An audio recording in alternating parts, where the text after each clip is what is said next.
Greetings, citizens of the internet. Good evening for all of you who live in the States. My name is C+Hero, hero of Vtuber the making. I hope you guys having a lovely Wednesday, December the 6th, 2023. We're in the half of the first week of December, and I hope that you guys are all staying warm and cozy. If you live in the northern hemisphere, the winter is getting colder, the night is getting chillier, but the warm season of holiday is just around the corner. How are you guys all doing today? On this lovely evening or morning, depending on where you live. And hello, Emalino! What's up? Hola there! And yes, I did notice that you changed your profile picture. I also changed my profile picture as well. Very nice looking too. How's your days going? So today we are collaborating with Astral Kyle, if I pronounce her name correctly. She is a VTuber as well as a content creator who focuses more on gacha games like Genshin Impact and Honkai Star Rail. And today we are gonna be doing a tier list where we rank a character by their thighs. Yes, it's gonna be thighs for life tonight, everybody. It's gonna be probably my most sauciest stream that I ever do in my life. Let's just say that much. And the topic itself is already saucy. That's why I put the 18 plus there in the title. So I also have my water bottles all ready, and it's gonna be go great. I think this collab is gonna be very, very fun, and I think she's already started her own side too. She's actually streaming on YouTube as well. But if you guys are curious who she is, if you type in the command !collab, then the Discord should, not Discord, the Nightbot should provide you the link to her YouTube channel. And there you go. That is her YouTube channel there. So if you're curious who she is, you can also even check her out on her side as well too. And also go give her a follows and all that jazz, because I think she is a wonderful content creator. I think she make a very fun video. I gotta have to watch some of her latest live stream that I missed too. But yes, and this is actually my very first time I'm collaborating with her. This is gonna be also her first time collaborating too. I already experienced how collab goes with Meowin, who I collaborated with her in the past couple of times. But this is our first time we're collaborating, and we're gonna be doing a tier list, which is the very first time for me as well. I have done a tier list before. Oh, excuse me. I have done a tier list before too. I did a tier list for VTuber, determining if they can be a good hero or a saucy villain. But yeah, it was a long time ago. I think I did it like a couple of times last year, I remember, and that was a fun time too. That was a fun time. I think the last tier list stream I ever done was like back in like early this year, or like around the time of the holiday last year, which was almost like 1 year now, which is kind of crazy to think about. Actually, it's only just felt like yesterday that I did it. But yeah, it's crazy how time flies. But man, also, can you guys believe it that I've been streaming in VTubing for little over a year and a half, and it's almost 2 years now? My second year anniversary is just coming around in a couple of months now. It's actually in March, on my birthday too, which was March 29th. So it's gonna be, I'm going to have some kind of a fun time for that, but that's for another story though. That is for another story. But yes. All right. Today's gonna be a fun time today. It's gonna be awesome. And I'm definitely gonna also do a little video editing for this collab to make it to a highlight in YouTube short when I have the time to. I'm still working on my next video for my highlight video for my small VTuber model debut too. Guess who is the name of the character on my profile picture?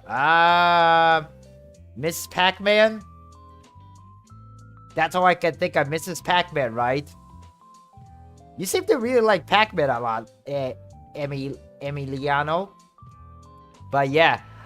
Well, anyway, I'm just like giving a couple of minutes for, Kyle to get to allow her chat to join into the stream. So we'll meet up in about like 5 more minutes or so. So yes. It's Pac-Mom. Oh, I thought it was Mrs. Pac-Man because I knew it was Pac-Man and it has a lipstick, so I thought it was Mrs. Pac-Man or Miss Pac-Man. I think Pac-Man is Mary, right? If I remember the character lore for the game. But yeah, it's gonna be fun.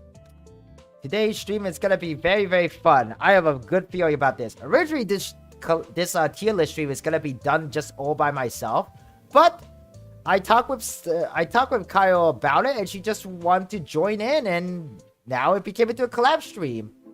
And hey, what's up, Dev Jr.? That's wild. Yeah, I know, right? It's wild that this stream turned into a collab. But how are you doing, man? How's your day going? And also, how was your birthday too? Did it went well? I know that you actually enjoyed it when we talked last time on Sunday.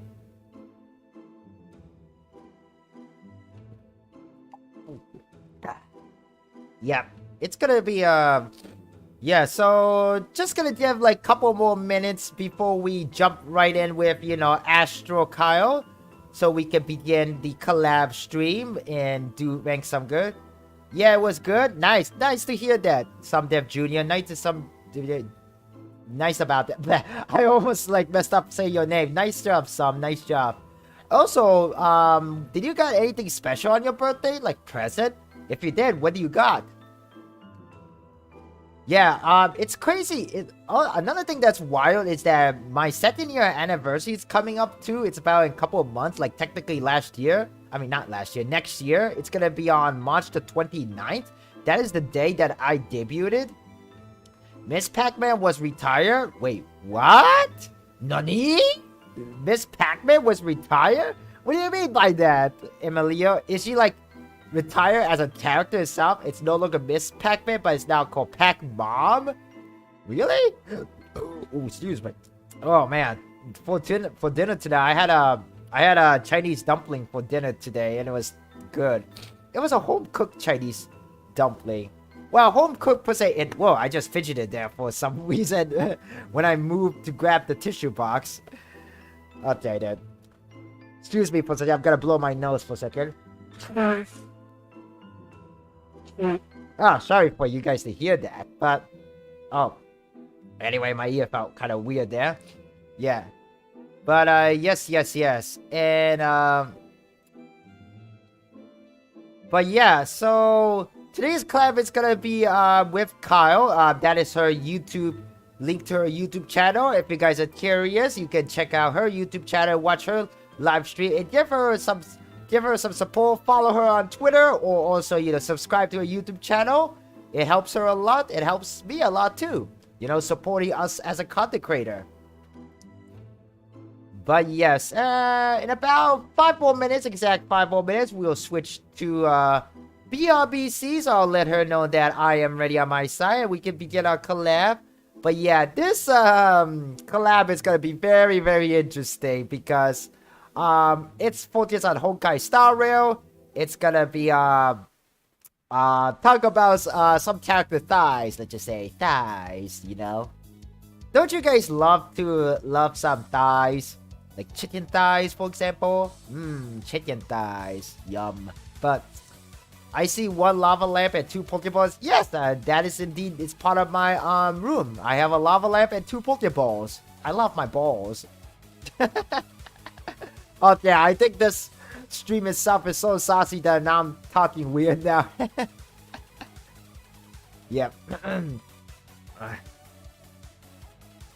Fortunately, I actually have a little bit of a half day off tomorrow, so I can like stream as long as I want to, but I don't want to disturb my folks, so it's not gonna be a very long stream. We'll probably be streaming for like a couple of hours or so, so it's a good amount of hours, you know. And yes, let's see. Okay, I'm just gonna give her a head up to her to let her know that I'm gonna be ready. Going to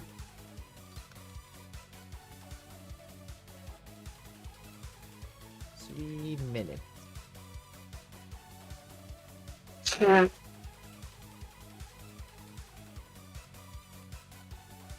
All right then. Yep, it's gonna be all ready. Can't wait. All right then. So, what happened when someone put a GameCube disc on an Xbox One? I don't think it's gonna work though, because the GameCube disc, it runs on a different format than an Xbox One, unless Xbox One have a backward compatibility. But even if you do, can the GameCube game can be played on Xbox One? That's the question. I don't own Xbox One, so I never ever tried that before, or never even thought about doing that. So who knows?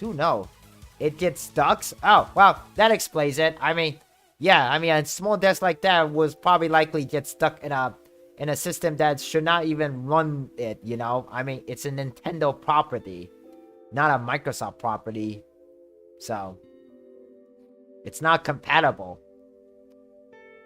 Ooh, but yes. Okay then. So in about 2 more minutes, we're gonna switch to the BRB. I'll let her ready that I'm ready, and then we can begin. You know, we can begin. Waka. Yeah, that's what I say, Emilia. GameCube disc is it's small that it would likely get stuck in the Xbox One. So yeah, your assumption is correct. You are correct, Emiliano.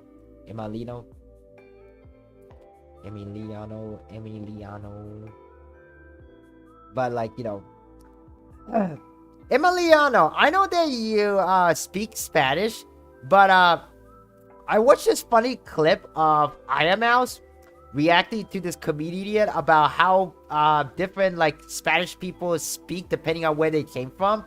Like, if I remember correctly, it was like what was it? Puerto Rican people speak very, very fast. Like they go like other Spanish countries speak Spanish like they're like serious with seriousness in their voice, and other ones just drag out long. So it was a very interesting and yet very funny video, a clip of Iron Mouse. It was pretty funny. I'm not sure if you ever saw it, Emily, though. Maybe we could watch it someday, you know, like maybe do a little react to other VTubers clip content. Who knows? That would be kind of fun. Alright then, about less than a minute, I'm gonna switch to a BRB, and then we will officially begin. But yes, it's gonna be fun. Other thing that's on my mind other than just on the collab. Well, if you guys play, you know, Honkai Star Rail, phase 2 of the update 1.5 has begun. Now you can unlock and get the new character Argent and Hanya. As you guys already know, Hanya has appeared in the Honkai Star Rail with the phase 1 of the current update in the story mission involved with Hoa. And I actually managed to unlock Hoa. I have to give in to the dark side of the gacha game, unfortunately, when I tried to unlock Hoa last night. But that's a story for another time. But anyway, I'm going to switch to BRB now. It is time to begin with a collab. I'm going to let my collaborator know that I'm ready, and we will begin. I'll see you guys soon, so don't go anywhere.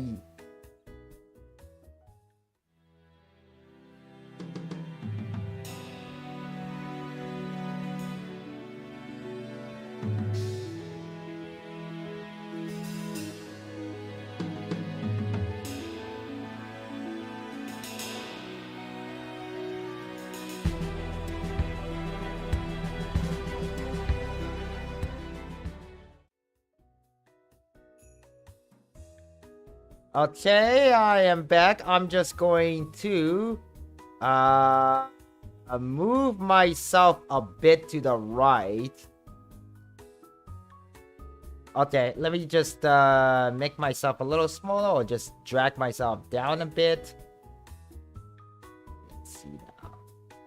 Okay, I think this should be good. All right, here we go. Okay, there. I'm just gonna going to mute myself. I mean, not going to mute myself. Going to unmute myself.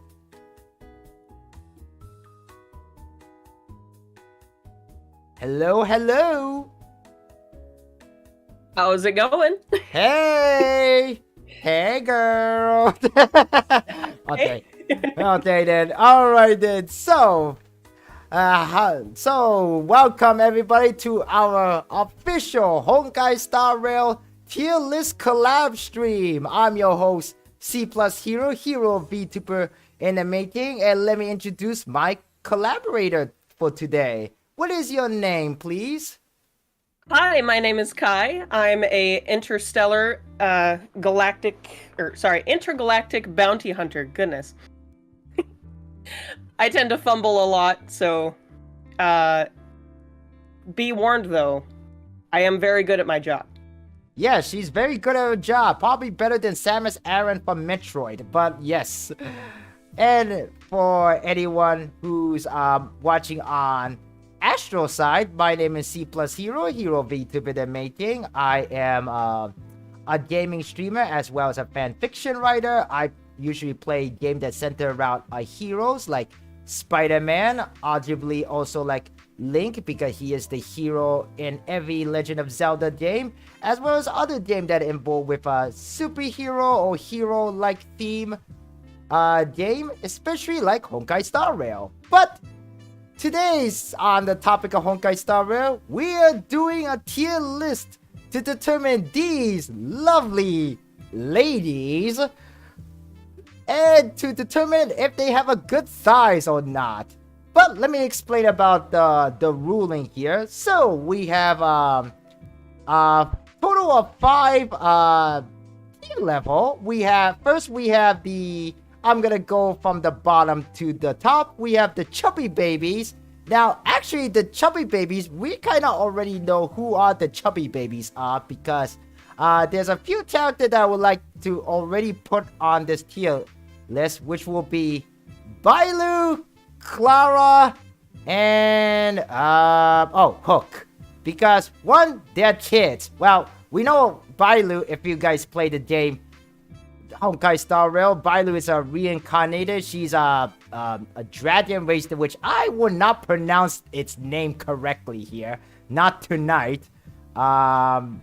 She is, well, even though she's reincarnated, we can assume that she was an adult in her previous life. She is a kid right now. And this is kind of a adult theme live stream, if you know what I mean. So very touchy subject. Yeah, very touchy subject. Even though we're just gonna talk about chicken thighs for tonight, but if you know what I mean. So we're just gonna put these 3 young, immature ladies. Well, maybe Clara is the most mature one out of the 3, and we're just gonna put them in the chubby babies rank already. But above chubby baby, we have plain as babe. So you know, basically they have a thigh that's not bad, but not perfect either. So they're just like plain. But I just say plain as babe because they're still a babe. And then we have soft pillow. Basically it's kind of like a size that you just want to put your head on their lap. Because it's very, very soft and comfortable feeling. And then above soft pillow, we have the mommy lap. This is gonna be probably one of the tougher tiers to decide, for sure. Yes, indeed. It's gonna be pretty tough, alright. And then we have the Crush My Skull. Literally, this is a rank where they're the top of the food chain. Essentially, this is where we just want to say, oh, please, mommy, crush my skull kind of feeling rank already. So, yeah, it's literally gonna be something. Maybe we will see some crush my skull one. Yes, and I hope that both sides of the stream can hear both of us well. I think it does. My OBS, it's picking up both of our mics, so we should be all good to go. My OBS sounds like it's doing fairly well also, so I think we're good to go as well. Yes, even though I'm in a room that kind of causes a little bit of echo, although it doesn't echo on my side. Hopefully, after you review watching this live stream for like clip and whatever for editing, I just hope that my voice doesn't sound too echoey. No, I mean, honestly, to me, it sounds fine. So I would assume that stream is hearing the same thing that I am, so I think we're good. Yes. And also another things, this Thighs for Life is like an 18 plus live stream. So remember, guys, please follow the rule, respect each other, and also like don't be a jerk and stuff like that. So obviously, but for some people it's not so obvious, but for unknown reason. Anyway, let us begin with the very first lady on our list. We have what appear to be the leader scientist lady of Hertha Space Station, owned by a puppet for some unknown reason. It's Asta. Asta, I believe, what path of she's on? Is she on preservation or what is she? Asta is under the Harmony path, so she is a support. She does an attack buff, she does a speed buff for the whole party, and her elemental skill, or her skill ability, is very, very good at breaking shields. Now, interesting. Yes, she does can boost your team with her ultimate. That is like their self-explanatory, their ultimate move that helps to affect the battlefield in the gameplay wise. And Asta is a very good supporter. And she is a fire type too, so she is pretty hot, no pun intended. And so and oh yes, and one more thing, she also gotta make everyone gotta go fast, Right. Well, so I would like your opinion, Astro. What do you think where she lands on? To be honest, I think she's kind of like somewhere between Soft Pillow and Plain as Babe, to be honest. She's definitely not a crush my skull type, to be honest. Definitely not crush my skull type. I agree with the Soft Pillow. I think that Asta is kind of like the older sister who's like super protective and always willing to comfort you if you have a problem. So I feel like Soft Pillow is like perfect for that. Yeah, I kind of thought she's kind of a soft pillow. I mean, look at her. I kind of want to like poke on her thigh, even though that is kind of like weird, but like yeah, but yes, so I think we both agreed that oh, and also for chat, I almost forgot, this is for both my chat and also Astro chat. If you guys have your own opinion what you guys think, then you may also share your thought in that too. Just be respectful about each other opinion. But I think both my collaborator, I agreed that we're gonna put Asta in the Soft Pillow. I definitely agree. I think Soft Pillow is a perfect spot for her. Yes, very perfect spot for her. Then next up, we have the Supreme Commander, or was it Supreme Chancellor? I don't remember which one was it. Was it Supreme Chancellor or Supreme Commander? Oh. No, it was Supreme Chancellor. Okay, she is the Supreme Chancellor of the first planet that you go to in the story mode of Honkai Star Rail. And she is the one that owns everybody's favorite Bronya. Now, as you guys all know, Bronya, she is a very cool lady, no pun intended, because she came from a little snowy planet, which kind of very fitting for the season, especially we're in the holiday season now, Christmas and all. But again, Astra, what does Bronya do in the game? Maybe you could give a little more explanation since you're more expert in the game.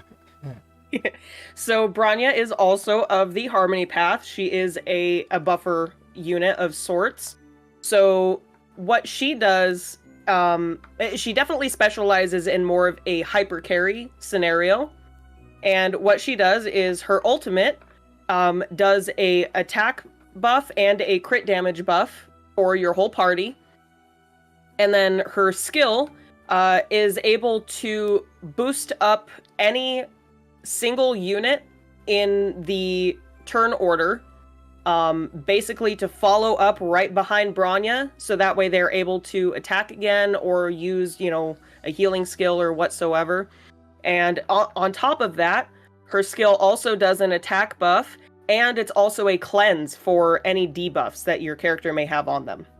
Yes, Bronya is very, very well worth it. And what's very fortunate is that as you guys who play Honkai Star Rail, some of these characters are 5-star, 4-star, whatever, and some of them are limited character, meaning that they only run for a limited time, and once that time is over, you can never get them, and we'll never know when the rerun will happen.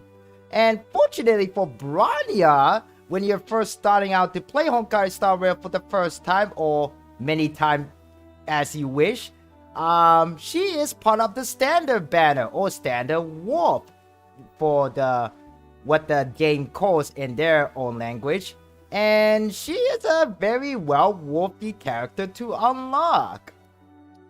Sorry to interrupt you. I think she could be put into any teams overall for anyone, you know, if you want to finish off your enemy very fast, if you want to, you know, finish the fight as soon as possible.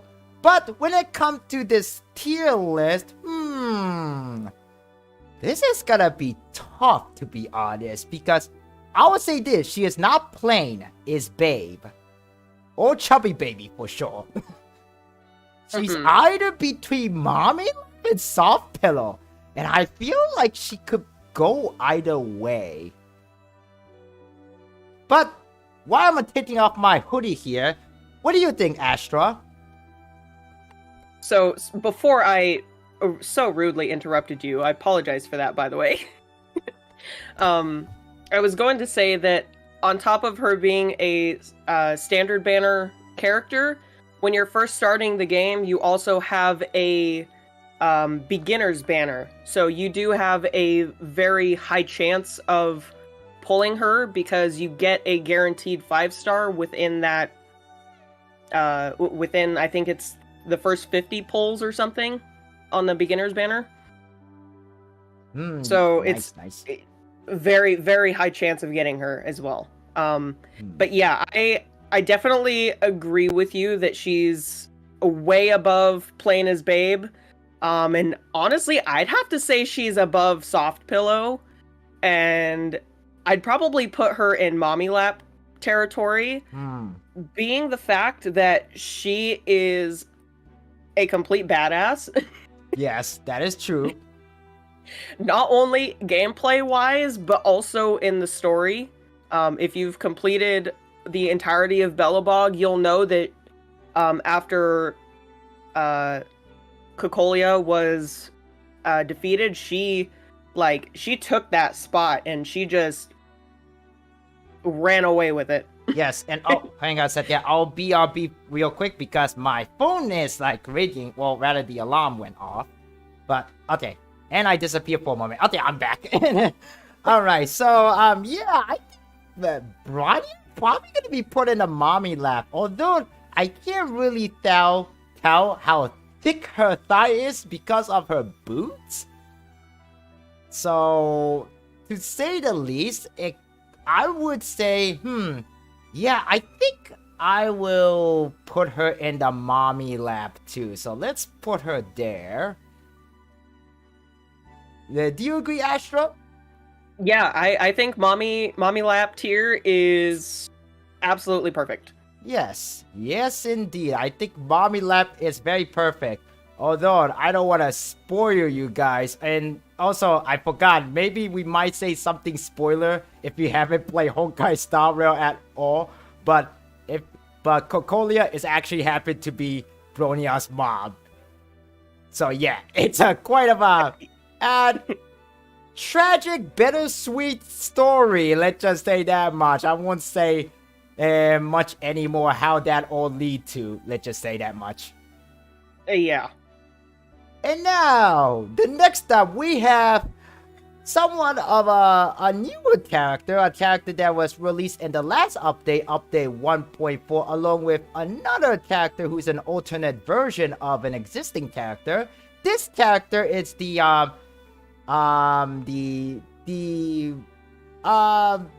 next in line for the general of Jinzhao Laofu. I've actually pronounced that name correctly. She is very pretty character. I think Astro made a video about it not too while ago. And she is a fortune teller, not like a fortune teller that you can find in a Chinese fortune cookie, or maybe that's what you could find. Her name is Fu Shan. And what does Fu Shan can do, Astra? I believe she is some quantum type. I believe that's what it's called. Yes, indeed. So she is a quantum preservation unit. So she is very good at self-sustaining. So normally with a preservation unit, you'd assume that they would create a shield for your character, but instead what she does a little bit differently than your other preservation units is that she just gives your characters a sort of a buff that reduces the damage that they take. And then she's also able to, if Fushuan goes below 50% of her own HP, she's able to heal herself up back to basically full health. And then for her ultimate ability, she basically just does a lot of quantum damage. For a preservation unit to do that much damage is pretty insane in my opinion. Oh, yeah, very, very nice. So she is like, could be a good supporter, but she also not alone when it comes to doing quite of a heavy damage on her own. And yes, so for Fu Shan, well, unfortunately, some of these characters when I was researching, I couldn't find their full body art, like actually like them standing. Unfortunately, I only found their like the PNG version from out of their splash art. So for Fu Shan, if we look her thighs very closely, I would say I would like to hear your opinion, Astra, first before I make my or say my own decision. What do you think where she lands on? Okay, so I want to say first that I love Fushuan's personality in the game. She is like very sassy, and yes, she is very sassy. Very sassy, and she is, I want to say, a little bit of a workaholic. Yeah, I think she is kind of quite a workaholic. Then again, she kind of want to become a general anyway. I mean, she does. But even though I love her very much as a character, her thighs are covered up, and that makes me very sad. Okay. And there's no defining way to tell how chunky her thighs might be. Not so if I had to say anything, yeah, not to mention that she's much taller than Bailu. Excuse me. She is much taller than Bailu for sure, but she isn't tall compared to the first two ladies that we just put in the tier list. So she's not a kid for sure. She is a grown-up, but like from the game, when I see her in the video game in Honkai Star Rail, her thigh is kind of skinny. So I would say we might have our very first plain as babe girl here. Yeah, I was definitely gonna say plain as babe or soft pillow. Like that's about as high as I could put her. Yeah, it says she is so sassy. I don't think she will even allow anyone to put their head on her lap anyway. So we wouldn't even tell how thick or squishy her thigh is too. If anything, it could be just all bone for all we know. For all we know. And not even her fortune telling can help her in that department. No, honestly, it really can't. So I think I'm gonna put her in the plainest babe. Yeah, honestly, I think I'd agree with that 100%. And now our next lady in our list is actually someone very, very relatable to us in some way. Or generally for every streamer out there, actually. So I think she is typically when she was first introduced in this game, when I first learned about her, I always think like, wow, they really put a Twitch streamer as a character in this game. And so like, please welcome Gwenafin. Also a character from Jian Zhao. She is from the second planet, or if it's even called a planet. She came from same place like Fushan, and the character I mentioned, General Jing Yuan. She is kind of a Twitch streamer. She is kind of like a Twitch streamer, a content creator in a sense, YouTuber if you don't mind to call her. I believe she is a fire type, but I do not know a lot about paths, so my co-host can explain a little bit about Gwenafin here. Yeah, other than she's a Twitch streamer. Yes, so Gwenafin is a fire type unit, and I forget the specific path that she is. Give me 1 second here. I believe she's a hunt unit. Oh, she's a nihility. My bad. She's a nihility unit. But she really honestly works with a lot of damage over time or dot unit type characters. So she works with Kafka, and she works with what's his name? Sampo. Sampo and Luca. Yeah, she works really good with nobody them. remembers Sampo. Nobody remembers Sampo. But yeah, so she applies a fire damage over time to enemies, and I haven't actually really tested her out too much, so I'm not entirely sure of what else she does in her kit. But I know that she works really well with damage over time teams, and I think she either extends the dots or she increases the damage that they do.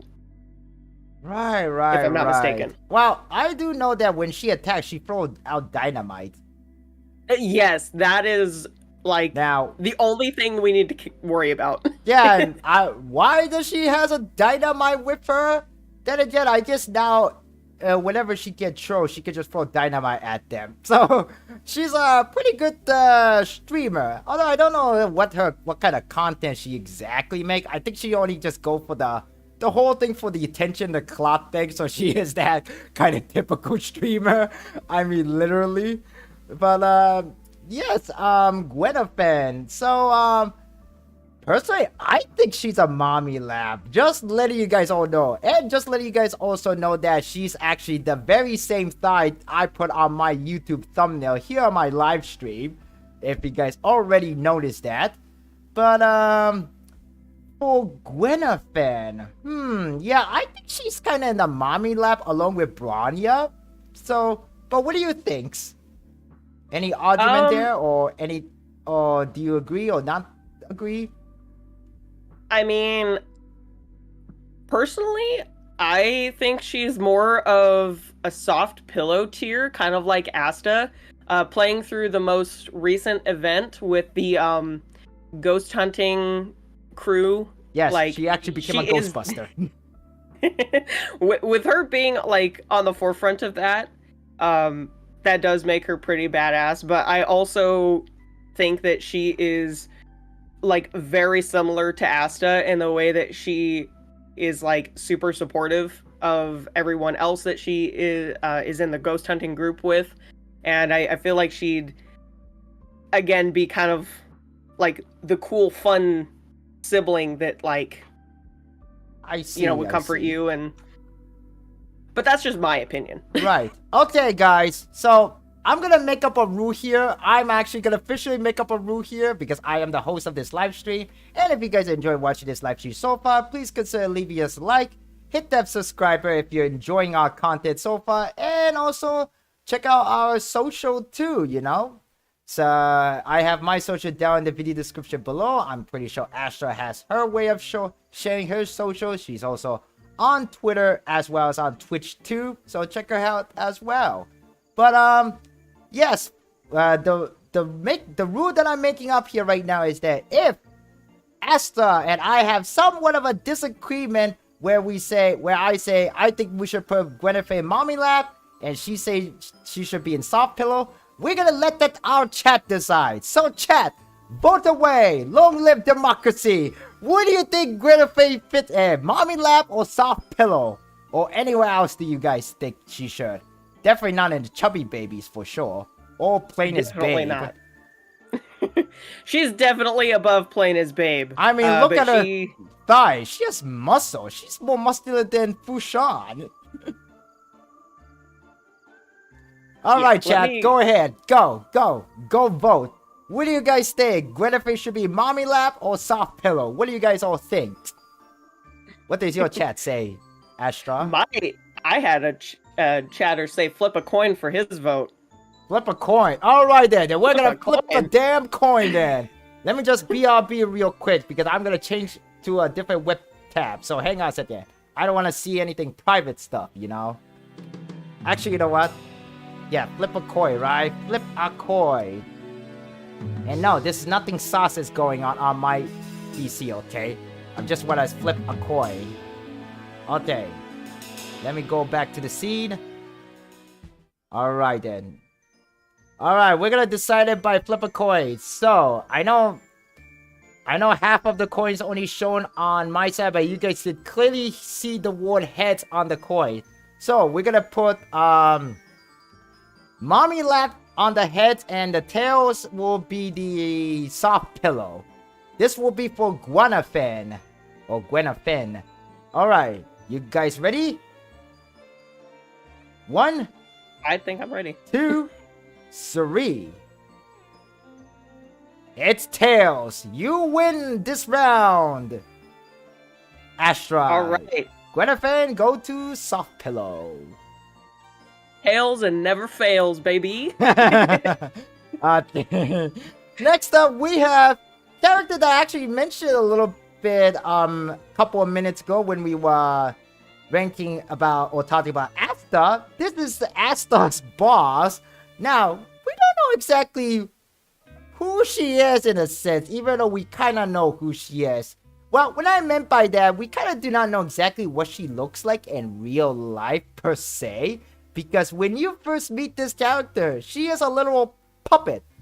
And not just a puppet, there's multiple, like, clones of puppet of this character on the Herta space station.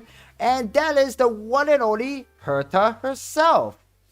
Supposedly. But, so, I believe she is an ice type, and she is a very popular character because she actually became a meme itself. Because in the Japanese version, her line when she uses her certain skill, she go kuru kuru, like something like that. And that line became into a meme of its own in the Honkai Star Rail community, and pretty much it also became into a merchandise from what I heard too. So it's a quite of a story of how a meme became into official merchandise. But I think Astra can explain a little bit more about this character lore and what she can do in the game. So explain away.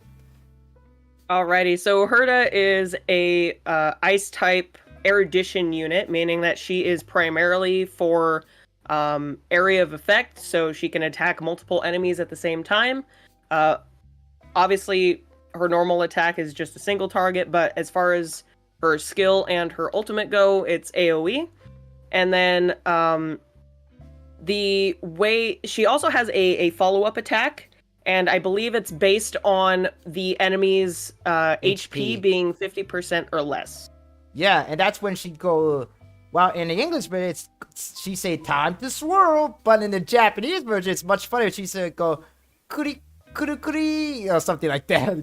Yeah. Kuru kuri. Kuru kuru. Like it's very, very funny. It's very cute. It's very funny. It's very hilarious. And her freaking ultimate is where she basically like hammered down a giant diamond on you, like a giant chaos emerald on you. It's a giant diamond with like cat ears on it. It's great. Yes.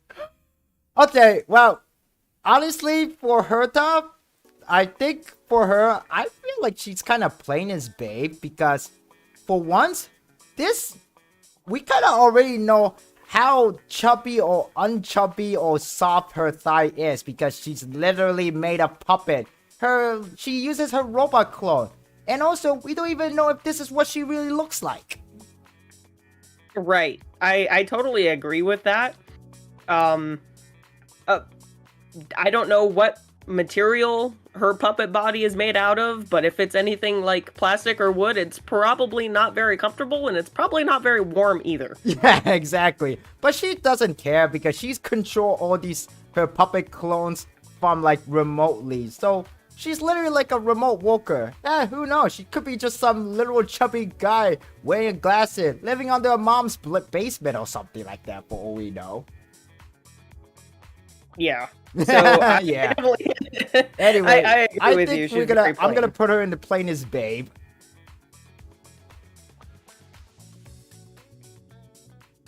All right, then. I think we. That was kind of fun, but and I'm also running out of water to drink because I'm talking a lot today.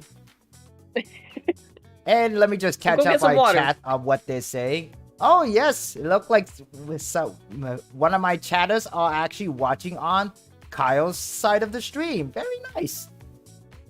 I saw that. Thank you very much. Yes, and thank you for subscribing to her channel too.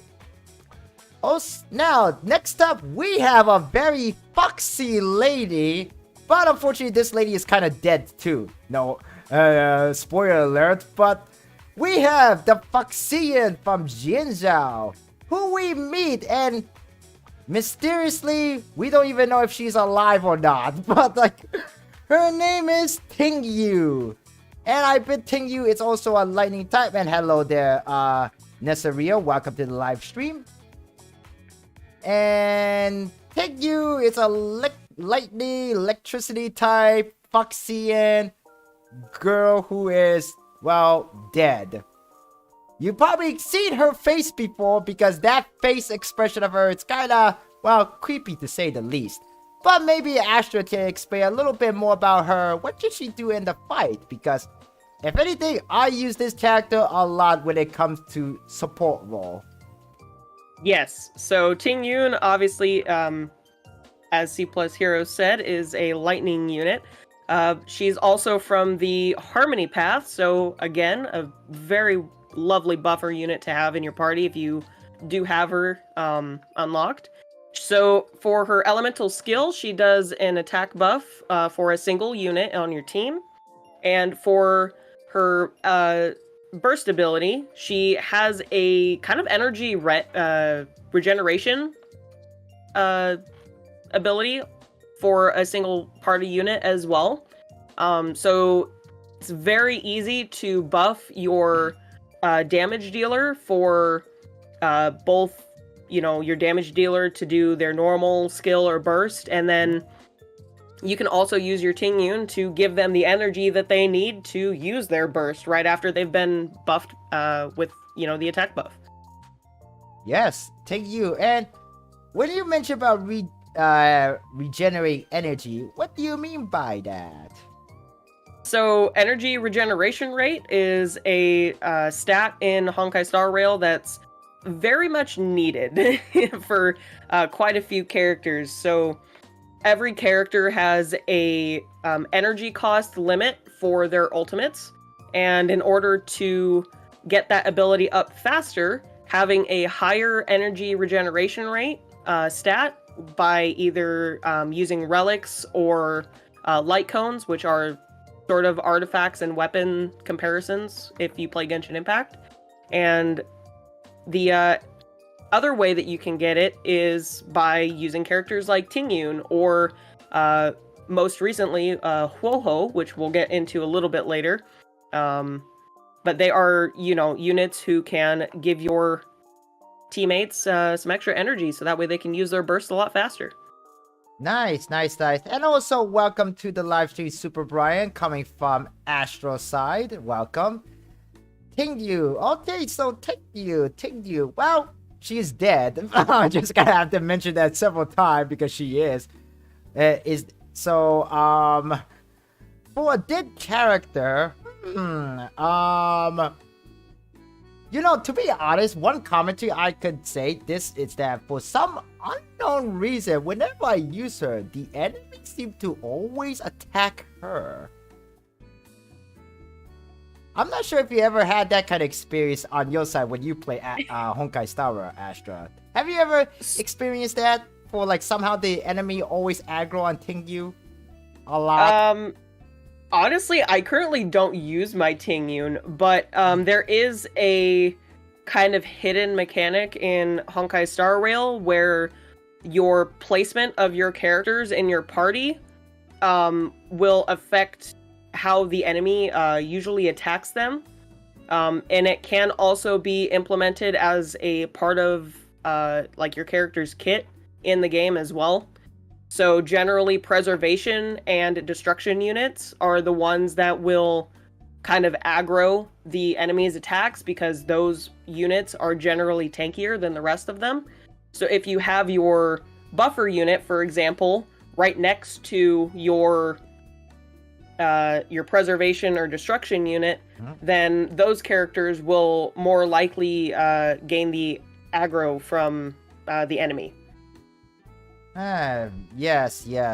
Yeah, there is a little bit of a hidden staff, and apparently, for some weird reason, you guys may experience that a lot of enemies seem to aggro on Tingyu whenever you use it. So just be careful of that.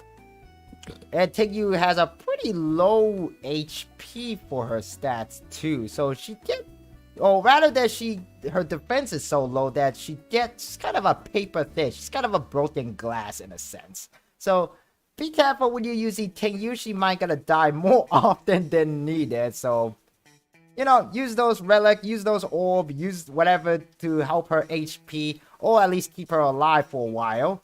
But for Tingyu, in this context here, in this tier list, I kind of think she belonged to Soft Pillow. But what do you think, Astra? I agree. Being that she's a little dead, Dead.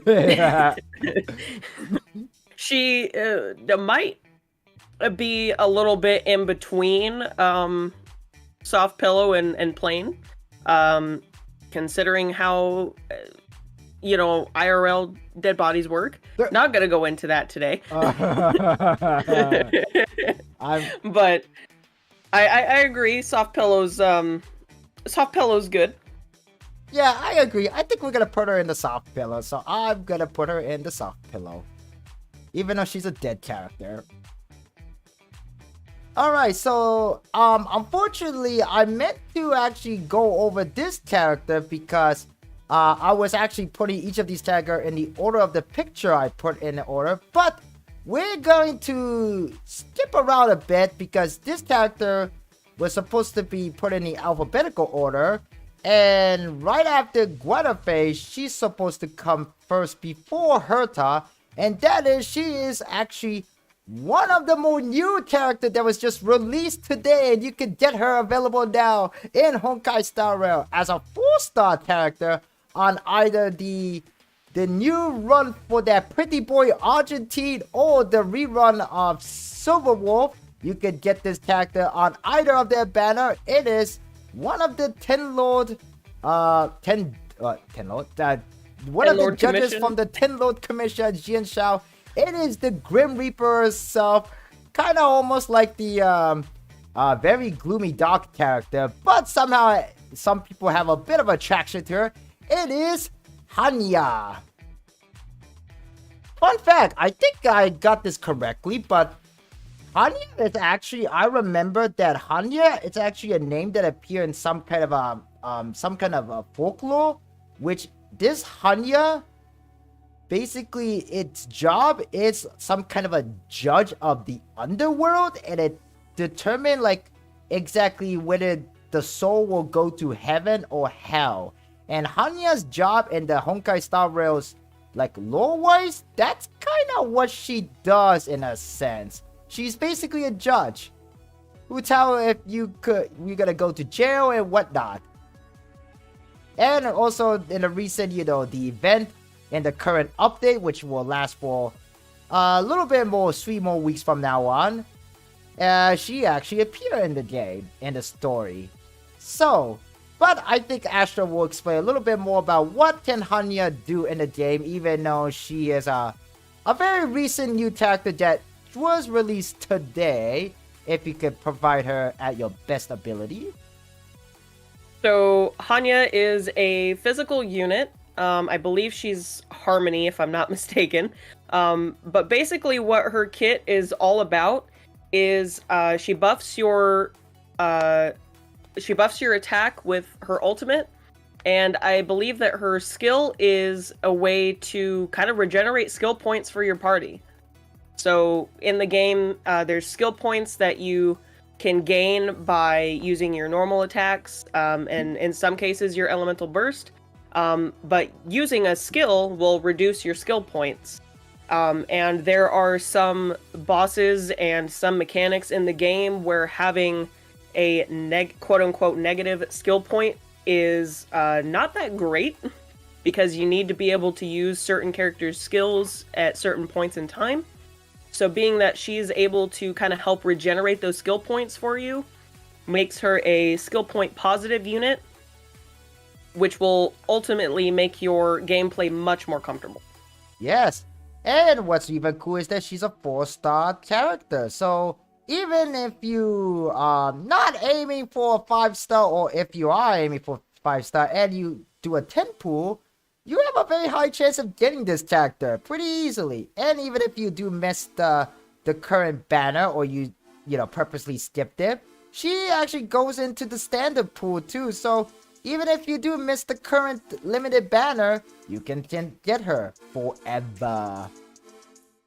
But so this character, who has a very dead looking eye, but she's not dead, at least I don't think she will die in this game, hopefully not, but I'm gonna say, honestly, to be honest, even though the art that I have her on this tier list, she's actually, funny enough, she's kind of being partially blocked by Yo PNG Astro, but her, if you could see a little bit of her left thighs, she is quite thick. I think she could go into the mommy lab. I honestly would agree with that. Not only because of her art, but also because I really just enjoy her character. Yeah, I know. She kind of like everybody, like so like animal spirit. Like she's always tired, and we VTubers are always tired. We are always constantly tired. But yeah, and also a little bit of fun fact. So as you guys may notice that all of these characters that are in this tier list are all characters that was released in the game and already playable now. And matter of fact, Hanya has a twin sister who also appeared in the game as well. She's also the judges from the 10 Lord Commission of Jian Zhao. Maybe we will get her very soon in update 1.6, but that will be like next year or so.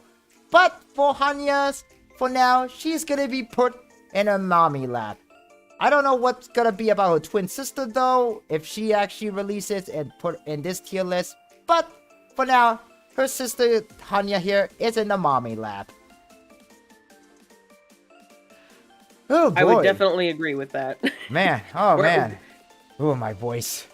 Dang, I'm so tired. If you need to go get some water, go ahead. I still have some water. Don't worry. We're like almost like a little bit halfway done here, I think. Yeah, I'd say we're about a third of the way through. Okay. Alright, guys. Now, for all of you chat on my side, you guys already know who was coming, because the next character is happened to be going to be very biased, because she is the Ice Queen, the mysterious and very who is voiced by a very talented voice actor, who is also happened to be a VTuber herself, who voiced by the wonderful singer, YouTube content creator Amelie. It is Jingli Yu. Now, Jiggly it's an ice type destruction character. I actually remember her pimp. She can do, well, a lot of things. I will say this simply. First up, if you use her skill, and if you use her skill at least twice, or if you're in the outer world and use her special ability to freezes the enemy before you hit the enemy, she'll gain this one I'll kind of put it into like a Yu-Gi-Oh terminology. She gained this kind of one token. You will see just below her head in the fighting part of the gameplay in this game. And if you get twice, she will go into her transformation, where she'll remove her blind, because she is blindfolded for most part of the game when you play her in the overworld. And when she go there, she go into what I believe it's called the something transformation or something like that. It's a very long fancy name, but when she go in this form, her crit damage increases. She also make another move, because her speed is also increases too. She does a lot of damage on multiple enemy. I mean, even if the enemy don't have a weakness to ice type, she can still do quite a damage. And partnering up with Tengu, as we mentioned, of what she does, yeah, Jiggly can be very overpowered. But I think Astra can explain a little bit more in more technical skills. So, Astra, if I made any mistake, you may explain what I said. What I said. I think I went pretty well over of how I gush over Jiggly because she's voiced by Amelie, and Amelie is my Oshi and all. But anyway. Yeah, no, honestly, I think you were pretty accurate. So basically, Jiggly has two different states, and when she does obviously her skill, it's in the main state, and then when you use her burst, it alters the state of her skill to where she's able to dish out a lot more damage, and I believe she can attack a couple more enemies at a time. I think it's increases to 4, maybe? I could be wrong. It's been a while, and I don't have her on my account, so it's been a while since I play tested with her, but you basically got the gist of it. Yes, and she is voiced by a lovely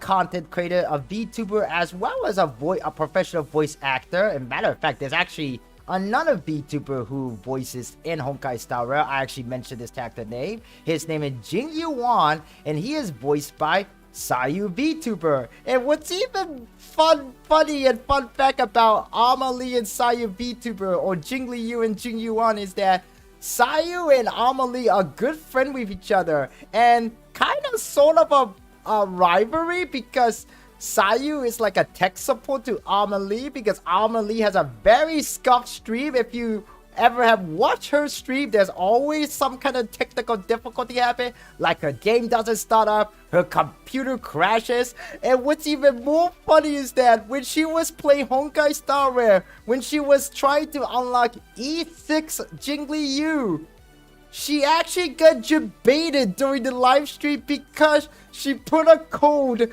that actually spelled debated, and she found out a little bit later on, and it was very, very hilarious that ever happened. They literally debated Jiggly when she was trying to unlock Jiggly. It was great. It was hilarious. It was hilarious. And this is the voice actor behind Jiggly. Another funny clip that I would guys recommend to go watch later after a stream is that she also did a little bit of collab with I believe his name is Gigug. He is a YouTube content creator. He is a friend with another content creator streamer named Connor, aka CDogVA, who is a friend with Iron Mouse, and they actually reacted with how she does her voice with Jiggly, and there's a one scene where Jiggly you'd say something and she did this weird like sniff moment, and Jiggly and Amelie herself explained like, you know, about how the people who, you know, from Hoyoverse, she even asked them, how would you like this sniff to sound like? Do you want like a short sniff, or do you want like a very long sniff or something like that? It's like, it was a very funny, interesting moment, and in her how she does her voice acting, and she is a very wonderful content creator. I would recommend to go watch her. Her stream is very funny, hilarious, and actually I have something to share with you guys before we move on. It's actually pretty funny. Let's see now if I remember correctly on how to do this. Let me see now. Where was it? Nope, not here. Oh, was it, hang on a second. Oh, where was it? Oh, here it is. Okay, get ready, guys. Get ready. Monarch is the bottomest bottom ever? I am sorry?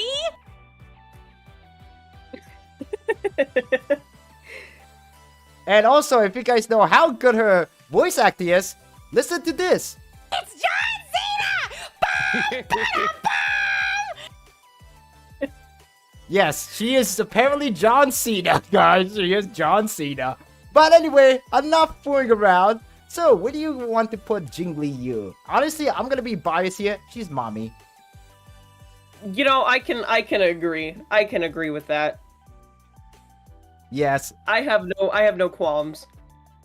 Oh, back to the topic of Amelie and Sayu. So yeah, Sayu voices Jingyu Wan, and if you guys know the character, Jingyu Wan and Jingli Yu kind of like a fallout friend. They were a companion, like actual like comrade and arm people. But at some point in the story, or at least in the history of Honkai Star Rail world, they became enemy apparently, and Jiggly or at least Jingyu Wan has to take her down, supposedly. But if you guys play through the game all the way to the end, to the latest update, at least through the main storyline, you guys know that she is back. But anyway, she deserves to be in the mommy lap because she is pretty Amelie Monarch, Multiverse Monarch. She is literally the queen. So we're gonna put her in the mommy lap. Yeah, like I said, I totally agree with that. I think that is the perfect tier for her. Also, before we move on, I need to plug my headset in because it is currently on the brink of dying. Oh no. Oh no. Oh no, bro. But actually, this will be a good time for me to get another water. I'm probably gonna get sparkling water after this. So I'm just gonna BRB and we'll continue with the tier list. I'll see you guys soon and do some little stretches too. If you guys been sitting here for more than an hour, so it's been a little bit over an hour now. So I'm just gonna be BRB. We'll be back, guys. Alrighty.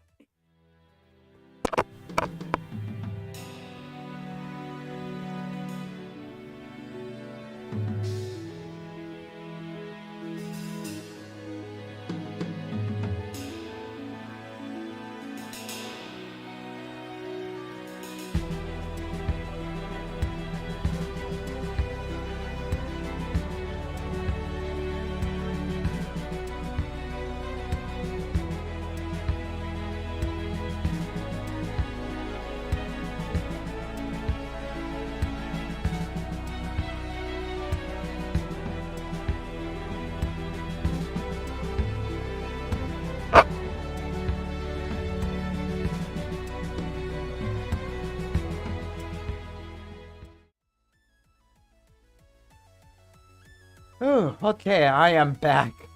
I got my sparkling water. Still have some water left in my regular water bottle. Okay then, I think it looked like my collaborator's on mute right now. I think she could still hear me. She's probably charging her mic because it is dying. Hopefully she will come back soon. But yes, I hope that you guys are enjoying this tier list for a while. I think we're kind of making a pretty good content here, if you guys know what I mean.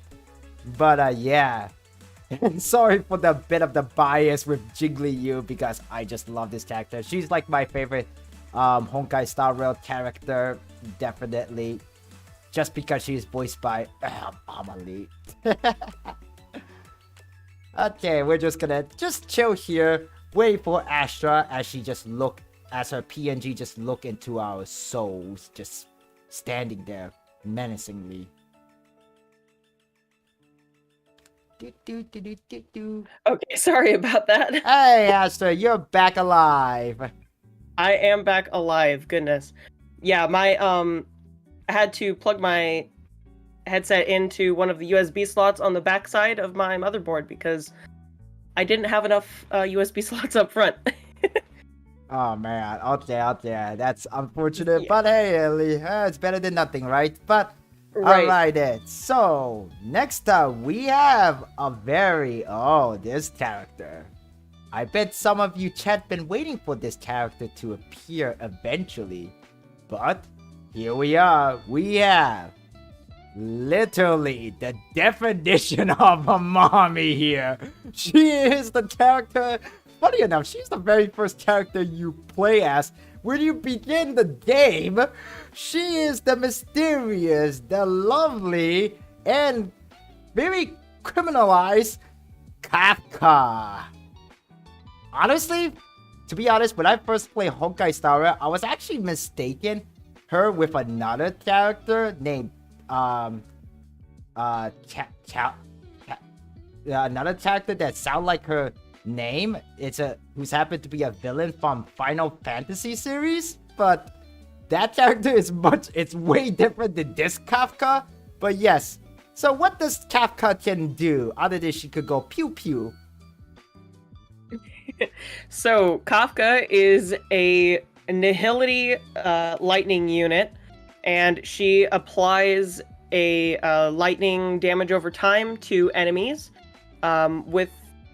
She also has the lovely ability of, with her elemental skill, she can deal the damage over time pretty much instantly, and I believe she can do the same thing with her not with her elemental burst. I keep thinking Genshin terms. But with her ultimate, she also deals lightning damage over time. And basically, if you want to run a damage over time team, Kafka is the main character. Yes. She is perfect. She is very perfect. Too bad she's a criminal though, but she has a very cool design, which I can show you guys her full body, but not in a weird way though. But funny enough, actually, fun fact, when I went to Anime NYC a couple weeks ago, I bought a fan art poster of her, so that my wife, but the fan art poster that I bought is one where she's sitting next to Matima from Chainsaw Man. And honestly, these two, Matima and Kafka, kind of give me the same vibe. Like, I have no idea why. I think it's something to do with their charisma, maybe? But they both seem to kind of like same character. But I don't know. I just don't know why. I just feel they give me the same vibe. Like, almost like as if they're the same person. But anyway, Kafka here. From Honkai Star Rail. Yeah, she's really cool. She's like the coolest lady that you just want to hang out and just want to be pampered by. Literally. Honestly? Yeah, she's... What do you think she is? Is she worthy for Crush My Skull? Because so far we don't have any character that can crush my skull, at least not yet. Honestly, I'd say that she is Crush My Skull tier. I am a little bit biased. Oh wow, after Jiggly You and how biased I am, here's some actual biased opinion. Okay, go on. I am a little biased, and I am also a little salty. She owes me the skull crushing if I had anything to say about it.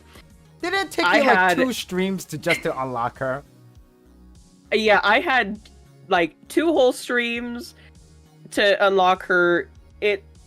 Oh my goodness, she owes me at this point.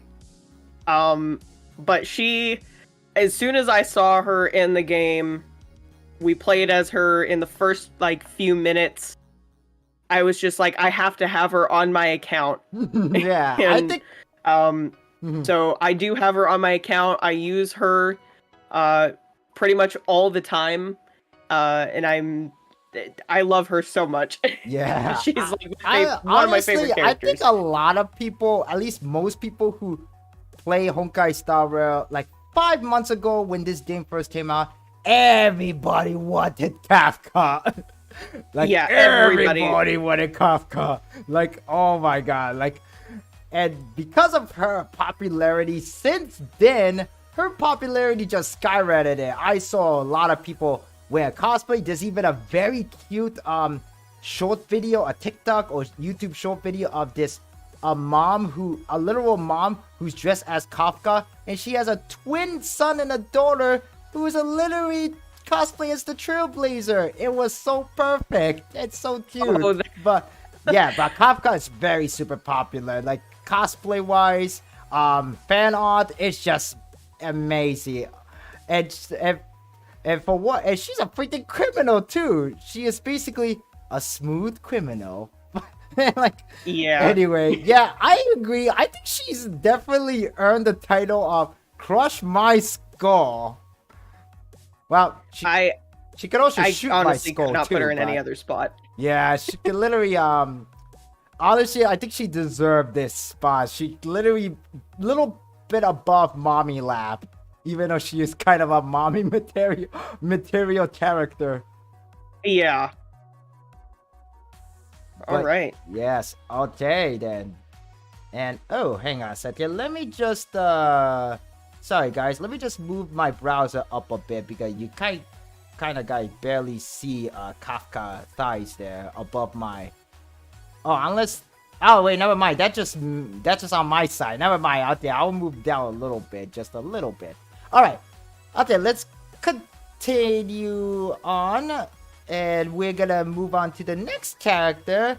This character, I believe, was she a 5-star or 4-star character? I actually don't know. But one thing I know that she's one of the 3 siblings in the character that you kind of meet after you complete the main story on Balabog, the first planet you visit. Please welcome Lynx, or I like to call her Lynxie. That's actually an official nickname for her if you play through the story on Balabog in the game. But maybe Ashley can explain a little bit what she can do in the game too. So Lynx is a quantum abundance unit, and abundance units are generally the healer class in Honkai Star Rail. So basically what she does is more or less just heals your party, and she does it very, very well.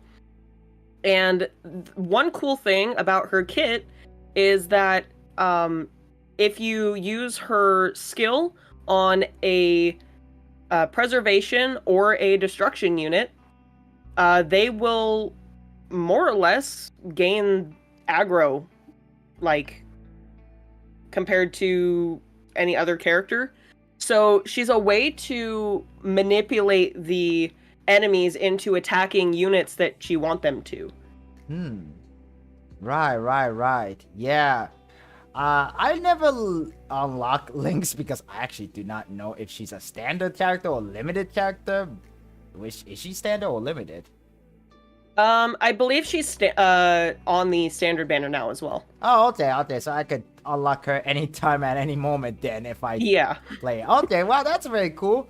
And she's also a healer too. I believe her ultimate is literally just throw you a big giant pill. Like, kind of remind me of that one episode scene from SpongeBob SquarePants about Mr. Crab. Oh. Yeah, I think I know the one that you're talking about. And hold on a second, let me just close my door to my room. It was opened by the force. Okay then. So, Lynx or Lynxie. Honestly, she's plain as babe because while she is a full-grown woman, she really didn't grow a lot when it comes to height. Not saying that she looked like a child, although her older sibling kind of treat her like one. So, I think she's a plainest babe. What do you think, Astro? I think so too. I think it also kind of fits in with her healer class abilities. I think it fits. Yeah, she's a plainest babe. She's nowhere near as sexy as Kafka. Definitely not. Okay, so next up we have a cute but kinda sad character. No offense to this character, but I think the voice acting behind this character did a really good job in my opinion. Whoever voices this character, but unfortunately, I think this character, when it comes to the lore and story, she's kind of pretty sad, and you might think she's kind of pathetic, and she kind of thinks she's herself a pathetic. I do kind of like her little sidekick partner, though. But please welcome the newest actor who was introduced just earlier this month from the beginning, but her banner ended because she's a 5-star limited character, just like early this morning, actually, just today. Please welcome Ho-Ho, or is it Hue-Hue? I don't know, her name is pronounced. But think of Ho-Ho like from Pokemon Ho-Ho. But anyway, what did she do, Astra, in the game? So, Ho-Ho is a wind abundance unit, and she's a little bit different. Actually, is she abundance or harmony now? I forget. I think feeling she's abundance. She is abundance. Okay. Yeah. Sorry, I had to look for a second. No, it's fine. But anyway, she's a little bit different from your general abundance units, in the fact that she's kind of a mix between a healer and a buffer at the same time. So what she does is obviously abundance, so she heals. Mm-hmm. But she also has a an attack buff. I believe she does a speed buff as well, and she also does a little bit of energy manipulation for your whole party. So in a way, she kind of can fit that role of being a healer and a buffer unit in your party as just the one character, instead of having to have them be separate characters. Yes, not to mention she can also remove debuff on your party too. She's basically like very good healer, actually. She's probably like we're gonna go over this character next, right after Ho-Ho, actually, funny enough. She's basically like Bailu, who could heal multiple character, but also remove debuff like Natasha. So she's very good, and yet she is the most scary cat character in the game. And funny enough, her tail, like, she's actually a Foxian, believe it or not. Yeah, and you all thought that all Foxia were as, like, sassy looking one, or very attractive looking. But on the other hand, she's kind of a little bit of a childish, but she's actually appointed judge for the Ten Lords Commission. I don't know if she does a good job or a terrible job at it, because she's a very scary cat. If you watch all of her trailer promo video about her, as well as playing through the game for her event and all, she has a tail who's apparently has a little spirit attached to it. She call it Tail. And fun fact about Tail is that Tail's voice actor is also the one who voices Argentine too. So yes, that's kind of very surprising. Very, very surprising. Voice actor in this game has different vocal range, man. I just applaud to all the lovely voice actor in this game, other than just my favorite Amelie. I think everybody does a splendid voice acting for all the character in this game. Okay, yeah, so I totally agree. Oh, and also fun fact about Ho-Ho, when she uses her ultimate, if you slow down a bit, and somebody actually posted on Twitter, the paper talisman that she has, some of her paper talisman make a reference to anime. one of them actually saw a facial expression of Anya from Spy X Family, or Saitama face from One Punch Man. It's pretty cool references. But I actually anyway, did not know that. I'll have to look into that later. yes, now you know. The more you know. And it feels damn cold now because somebody came into my room. But like, anyway, honestly, I know Ho-Ho is not really a kid like Bailu, Clara, or Hook, but for once, I think Ho-Ho is a chubby babies. I feel like Ho-Ho is a chubby babies. Not to mention that she is kind of a crybaby too. Like, yeah, honestly, I totally agree with that. She is literal chubby baby. I don't know if her thigh is chubby, but she is kind of chubby baby. Even though she's a full-grown woman, even though she doesn't look like full-grown woman. I mean, like, then again, Foxian kind of lived longer, so I don't know what's the age, the exact her age is. Probably like a little over 100 years at least.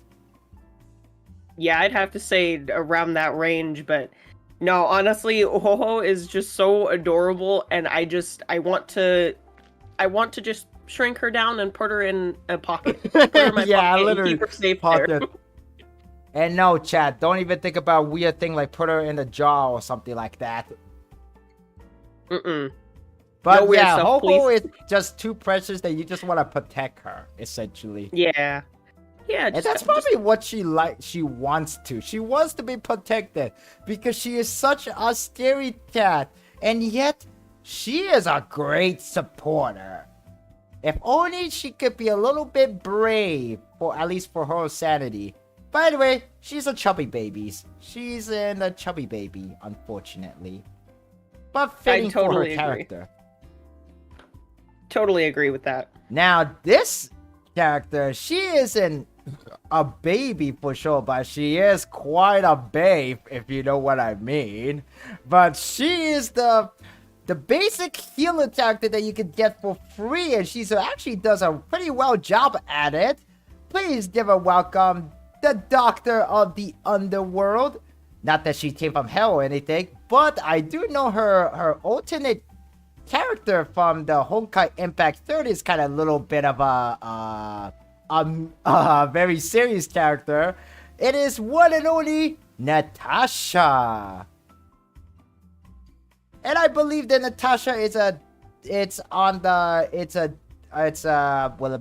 it called? Standard banner. No, not that. What was her typing? I think she was she's physical. Physical, and I think she's on a destruction path, even though she's a healer. No, actually, she is abundance. Oh, she's abundance. Never mind. Okay, I thought she was a destruction path, but I don't know why. But yes. And oh, sorry, my phone alarm went on. I have a couple alarm on my phones. Let me just disable all of them. But while you explain what Natasha does. And no worries, no worries. So Natasha is a physical abundance unit. She's a healer. So her elemental skill does a heal and is able to remove debuffs for a single unit. And then for her ultimate ability, she's able to basically do a really big boost of healing to your whole party. And she also has a passive ability that, similar to Fushuan, when she's under 50% HP, she's able to heal herself back up to basically full health. Yeah, she can be quite of a tank. She is a great supporter, and you can get her free if you just play through the story. And like literally, just play through the story and you'll unlock her very easily. Yeah, honestly, for a free 4-star character that they give you like that early on, she does a very, very good job with what she's meant to do. Yep, that is exactly it. She does play her role very, very well, and she's also quite of a pretty lady too. But but yes, Natasha, where do you think she's in this tier list? Do you think she's Plain as Babe, Soft Pillow, Mommy Lap, or Crush My Skull? Honestly, she could go I'm gonna either have to soft put her in pillow or mommy. mommy lap. I'm gonna have to put her in mommy lap. Yeah, I think I want to put her in the mommy lab because she's a literal doctor. Who doesn't... If anything, I'll just pretend to be sick just to meet her. Right? Literally, I'll just pretend just to be sick just to see her. Yeah, I totally agree with that. Alright then, I would I'm totally gonna agree with put that. her in the mommy lab. She can heal me anytime. And literally, she does heal me every time because I just I just almost get die, and thanks to her, she always heals me up. The only unfortunate side about Natasha is that she cannot, unlike Bailu, she cannot revive a character. That's the only thing. Yeah, that's the only thing. But I do want to say that if you are in like auto battling, her AI is actually fairly smart. Yes, I don't know if fairly you've noticed smart. that as well. Fairly smart, but she is in the mommy lab. I think we have like 2 Bellabog character, 2 Jin Zhao characters in the mommy lab so far. Very, very nice. Very, very good. Alright then. Next up, we have another character from Bellabog. She live in the overworld, or the above world, or overworld. She is actually kind of a secretary to Bronya, in a sense. But she does a good job. She is an ice type. She actually very good because I do know that she can lower the defense of your enemy if you use her ultimate. Please welcome the brainiac of this tier list, Pella. But how about Astra give a little bit more explanation? What can Pella do exactly in the game? So Pela is, yes, an ice type unit, and she's also a nihility unit. As most of you are aware, nihility units are the debuffing units of the game. And as C+Hero said, her ultimate does defense shred for pretty much the entire enemy party, which is very, very nice. Having an AoE defense shred is always great. It makes it to where your party members can deal more damage to them. She also has a thing with her skill that can sort of disable the enemy in a way. And I believe it also does a defense break as well, but just for a single target. But she is very skill point positive, since we were talking about that before. So if you want to fit her into your party, honestly, all you really need is just enough energy regeneration to get her ultimate up, so you can use her, every other turn or so, and you will have no issues.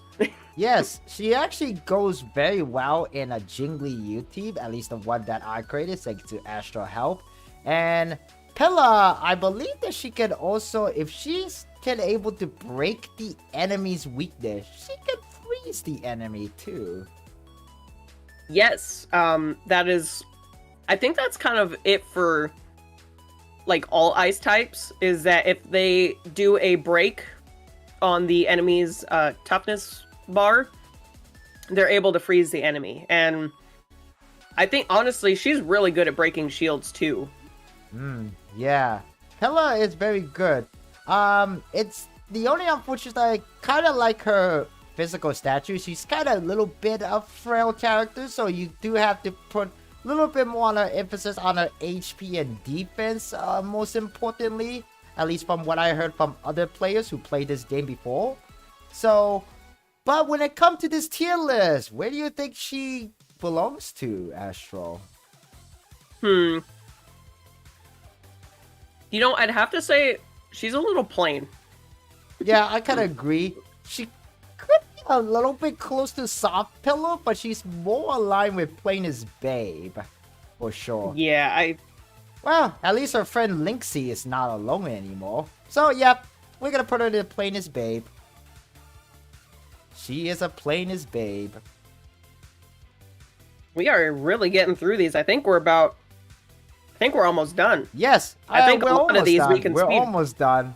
And now the next character. Unfortunately, I cannot pronounce her name correctly, so Astra might need to help me on this. But she is basically another very relatable character, unlike Gwenfei, who is very like a streamer just like us. This character, she's literally like another people's spirit animal, at least on the lazy side of things. She is basically a slacker in a sense, but she does well for her role, I think, in a more of a gambling kind of area of the game. Her name is Q Kui, I think. A lot of people just nicknamed her QQ, but QQ. Oh, that makes perfect sense. Why did I think of that? Just to simplify it, but her name, I believe, is pronounced Qingchua. Oh, yeah. Okay, let's just go with QQ. Most people just call her QQ because it's a lot easier to pronounce. But yeah, she's a quantum erudition unit. So if you're in need of a quantum DPS, you also get her for free. She's very easy to use. Being that she's AoE, she does attack pretty much all the enemies on field. There is there is a little bit of a weird thing. Being that she's a gambler and she plays, mahjong tiles and things like that. Mahjong. I kind of like to... Oh, yeah. I do like to kind of equate her to a lot of us streamers who play gacha games. Because her whole kit revolves around RNG. Yeah. That's the funny thing, actually. It's kind of really funny of how Hoyoverse seem to make character that's sort of relatable to the people who actually play the game in a sense. And Q-Dude's kind of like a great example of that. She's a literal gambler, both in the lore and her gameplay wise. Yeah, for sure. So basically her skill and her ultimate are pretty much just AoE, and her kit has a little bit of an RNG manipulation based on the jade tiles that she draws, whether she gets 4, I believe it's 4 matching ones, and then I can't remember exactly how it works because I haven't played with her in a little bit. I have never played with her. I've been meaning to raise mine up to a more usable level and do some more testing with her, but especially now that mine is at Eidolon 6. Okay. But I mean, honestly, being that she's a free quantum DPS and most people either don't have Zila or are waiting for her rerun to come back around because they just missed it, she's a really great unit to get you kind of started off with that. Okay, yeah. Just a little bit of a gamble. She's play a little bit of a gamble, like how most gacha players are. Anyway, so yes, so for QQ, I think she kind of lands in the plain as babe or soft pillow. Huh. Yeah. Honestly, I'd say she's a little plain. Really? Why do you think so? Mostly just because I think she'd be like too lazy and probably be asleep. Yeah, and probably. I don't want to try and wake her up by putting my head on her lap. Honestly, I think she kind of wants to sleep on Kafka's lap, if you know what I mean. Yeah. She seems like the kind of person who would sleep on somebody else's lap. Yeah, okay. We agree. We're gonna put her in the plain as babe then. Because honestly, that's kind of hilarious way to think about. Honestly, that's funny, but okay. Alright. Okay, so we're almost done actually. We've done most of it. I think like 80% or maybe close to 90%. But next up, we have a very cool character who is opposite of Q2 when it comes to work ethic. Maybe a little bit too opposite of Q2. She is the sort of like a very character who has who could talk smack at you. She's basically, I don't want to say talk like a bitch, but like she's basically a really cool character, does a lot of damage. Her design is really cool. And she is actually the first 5-star limited character that you can unlock if you play this game since the beginning. And she actually did that. There was a rerun of her recently, like about a month ago. Please welcome Zilly. So, I believe Zilly is a quantum nihili or something? Or was it destruction? I don't know which one was it. It's Hunt, actually. It's a she Hunt. is... Yeah. Scylla's a quantum hunt unit. Hunt units are the kind of single target focused DPSs of the game. What's kind of interesting about Scylla, though, is if she is able to defeat an enemy, she immediately gets a second turn, which is honestly really nice. And back when the game first launched, there wasn't really, like, a lot of people didn't really see how erudition units could be super effective, or they needed a single target damage dealer for a certain half of like either for the what is the place in Heard of Space Station again? I forget. Hunt? No, the talking about the game modes. Oh geez, there's the Abyss equivalent. The Forgotten Hall? Yeah, Forgotten Hall, and then the place where you get the planar ornaments. Oh, you mean the simulated universe? Yes, thank you. Goodness. It slipped my brain today. That's okay. Yeah, back when the game first started, people needed a single target damage dealer for simulated universe and for the Forgotten Hall, and Scylla was kind of top tier with that, being that she was able to not only effectively deal with units single-handedly, but because she was able to get another turn, if you were fighting weak enough enemies, she could more or less act as an AoE unit, like cleaning through the trash mobs pretty quick. Yes, and what kind of or rather, who do you think she's good with if you put her in a team?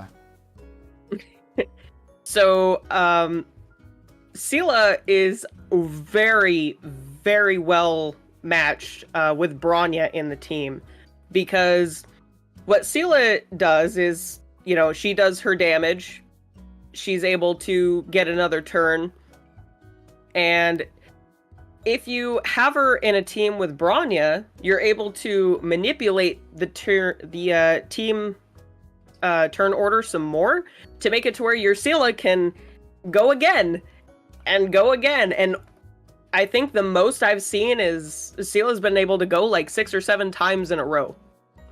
Yes, it's very good. And funny enough that you mentioned a tweet about Bronya and Zilly is that, for all of you chat, you guys probably know this, but I don't know much about, you know, Honkai Star Rail, at least in the lore wise. But from what I've heard from other people is that in the original Honkai Impact 3rd, Bronya and Zilly kind of were in a relationship. And even if you put these two in Honkai Star Rail, if you hear their line, it's kind of hinting that they're like have something between each other in a sense. Or at least that's kind of what a lot of the fans interpret it as. So yes, you can pretty much say that there's an LGBTQ representative in this game, if you guys want to go along with that. The only unfortunate part, Zilly, is that ever since after this game was released, there are so many other like stronger, better damage dealer character in the game that I feel like Zilly is kind of getting obsolete, becoming a little bit obsolete in a sense, but honestly, But yeah, it's a little downside. But yeah, I do love this character a lot, and I kind of like, you know, I kind of rooting for the whole ship between Bronya and Zelie, to be honest with you. Even though it is very interesting and kind of weird in a sense, but some of these characters, or at least the two game Honkai Impact 3rd and Honkai Star Rail, shares a character just with somewhat of a little bit of twist and difference between it, because Honkai Star Rail is like takes place in an alternate universe from Honkai Impact 3rd. So, you know, both games does indeed share like some characters between them.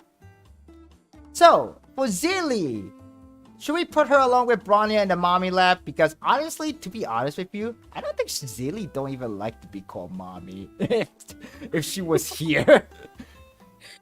I mean, she may not like to be called that, but we can't have Bronya and Zilla not be in the same tier. Yes. We can't. Yes, we gotta have to aboard the ship. The ship cannot be sunk. And being that Zilla's pretty badass, I'd say that she's definitely not soft pillow category. Yes, although I think Zelie will be kind of jealous in the mommy lab, because I remember, I don't know what's the specific name for this particular meme, but there's a common meme where it's this guy who's on a date with a woman, but then he kind of turned around to look at this other woman that's walking by just in the front of the pictures of the meme. And I remember someone doing a Honkai Star Rail version where they put the woman on the front, the head of Jingli Yu, and it was like, no, actually it's a literal fan art version of it. It was Jingli Yu, Bronya, and Zelie, and Bronya was just looking at Jingli Yu like she's like, oh, like, you know, and Zelie was just mad, like she was mad. But yeah. Yes, I think Zelie, even though she doesn't like to be called one, I think she should be put in a mommy lab. She should not make her little sweetheart Bronya alone. Yeah, I think we can't leave them or we can't put them in separate tiers. There's no way. Yes, we can. We cannot put them in a separate tier. It just will be too crude for us. Even though Zelie herself doesn't even want to be called mommy, at least character-wise, maybe. But come on, I think these two needs to be together, because it's just much happier that way, you know. All right then. Okay then, enough said. Let's move on to the next character. Speaking of, we mentioned a lot about Eurydice a lot, and we'll go over that path a little bit later. But let's welcome the rock star of the tier list, or rather the rock star of out of all these characters, because she literally could play rock and roll with her guitar, and she also have quite a history with Bronya's mom, if we know, which I kind of find it surprised, because I was like, wait, this character is that old? And I was thinking that in that mind. But please welcome Serval. So what can Serval do anyway? I do know she is a lightning type unit. She is from Eurydice, but she is yeah, you know, she does do damage a lot. Yeah, so Serval is a lightning erudition, as C+Hero said. Basically, she specializes in dealing lightning damage to the entire enemy team. So she's very AoE focused, as all erudition units are. And she does have a little bit of a kind of lightning damage over time. She can apply it. It's not her main focus of her kit, but she's very straightforward and easy to play around. And if you need a lightning damage dealer, a lot of people, no hate towards Jing Liu at all, but a lot of people just prefer Serval over, or not Jing Liu, Jing Yuan, sorry. But yeah, a lot of people say, Astra. I know. I was about to say Jing Liu, Jing Yuan. I was getting ready to pull out my kitchen knife on you. Oh no, please don't do that. It was an honest mistake. Right, that's what they all say. But anyway, move. As you were saying. Yeah. So people really at the time of Jing Yuan's release, people just preferred Serval because not only was she a free 4-star unit that you are guaranteed to get throughout the game by just playing it, but being that she's so straightforward and easy to play, and there's no you don't need to do any manipulation in order for her kit to work. A lot of people just preferred her over Jing Yuan. Interesting. I did not know there was a little history about that back in the earlier update in the game's lifetime. But yeah, Survive is a very cool character. I'm just surprised that she actually knows Branya mom. So I was like, just exactly how old is she? Well, that would be kind of rude for me to say because you should never question someone's age, especially to a woman. But Savas. So this rock and roll star, where should she be in this tier list? She's definitely above Plainest Babe. Is she a mommy lap? Is she a soft pillow? I actually want to hear your thoughts on this. This is kind of hard, actually. She's honestly, she could be like a rock star. She could be free, actually. She could literally be in the mommy lap. She could be the soft pillow. She could even go to the Crush My Skull. But honestly, I kind of prefer to listen to her music because I'm actually curious about what kind of music she make. Other than she loved to say like rock and roll and stuff like that. But but we gotta have to only pick one. Maybe Soft Pillow. She's definitely above Plainest Babe and Chubby Babies. Yeah, I can agree with Soft Pillow. A lot of people might argue for Mommy Lap, but being that she is the kind of older sister of the group, the Landau siblings. Yep. She, Jeppy, and Lixie. Yep. And I think Soft Pillow's a good tier. Soft Pillow seems to be kind of like the comforting older sister tier. Yeah, honestly, that kind of makes sense, I mean, like, how many times did Savat allow Lixie to sleep on her lap anyway? Even though if Lixie kind of continually argued, like, don't treat me like a kid, like, kind of title. But honestly, yeah, Savat is just a very supportive person, very supportive person. Very free-minded too, and apparently she was a scientist, so she's also quite smart too.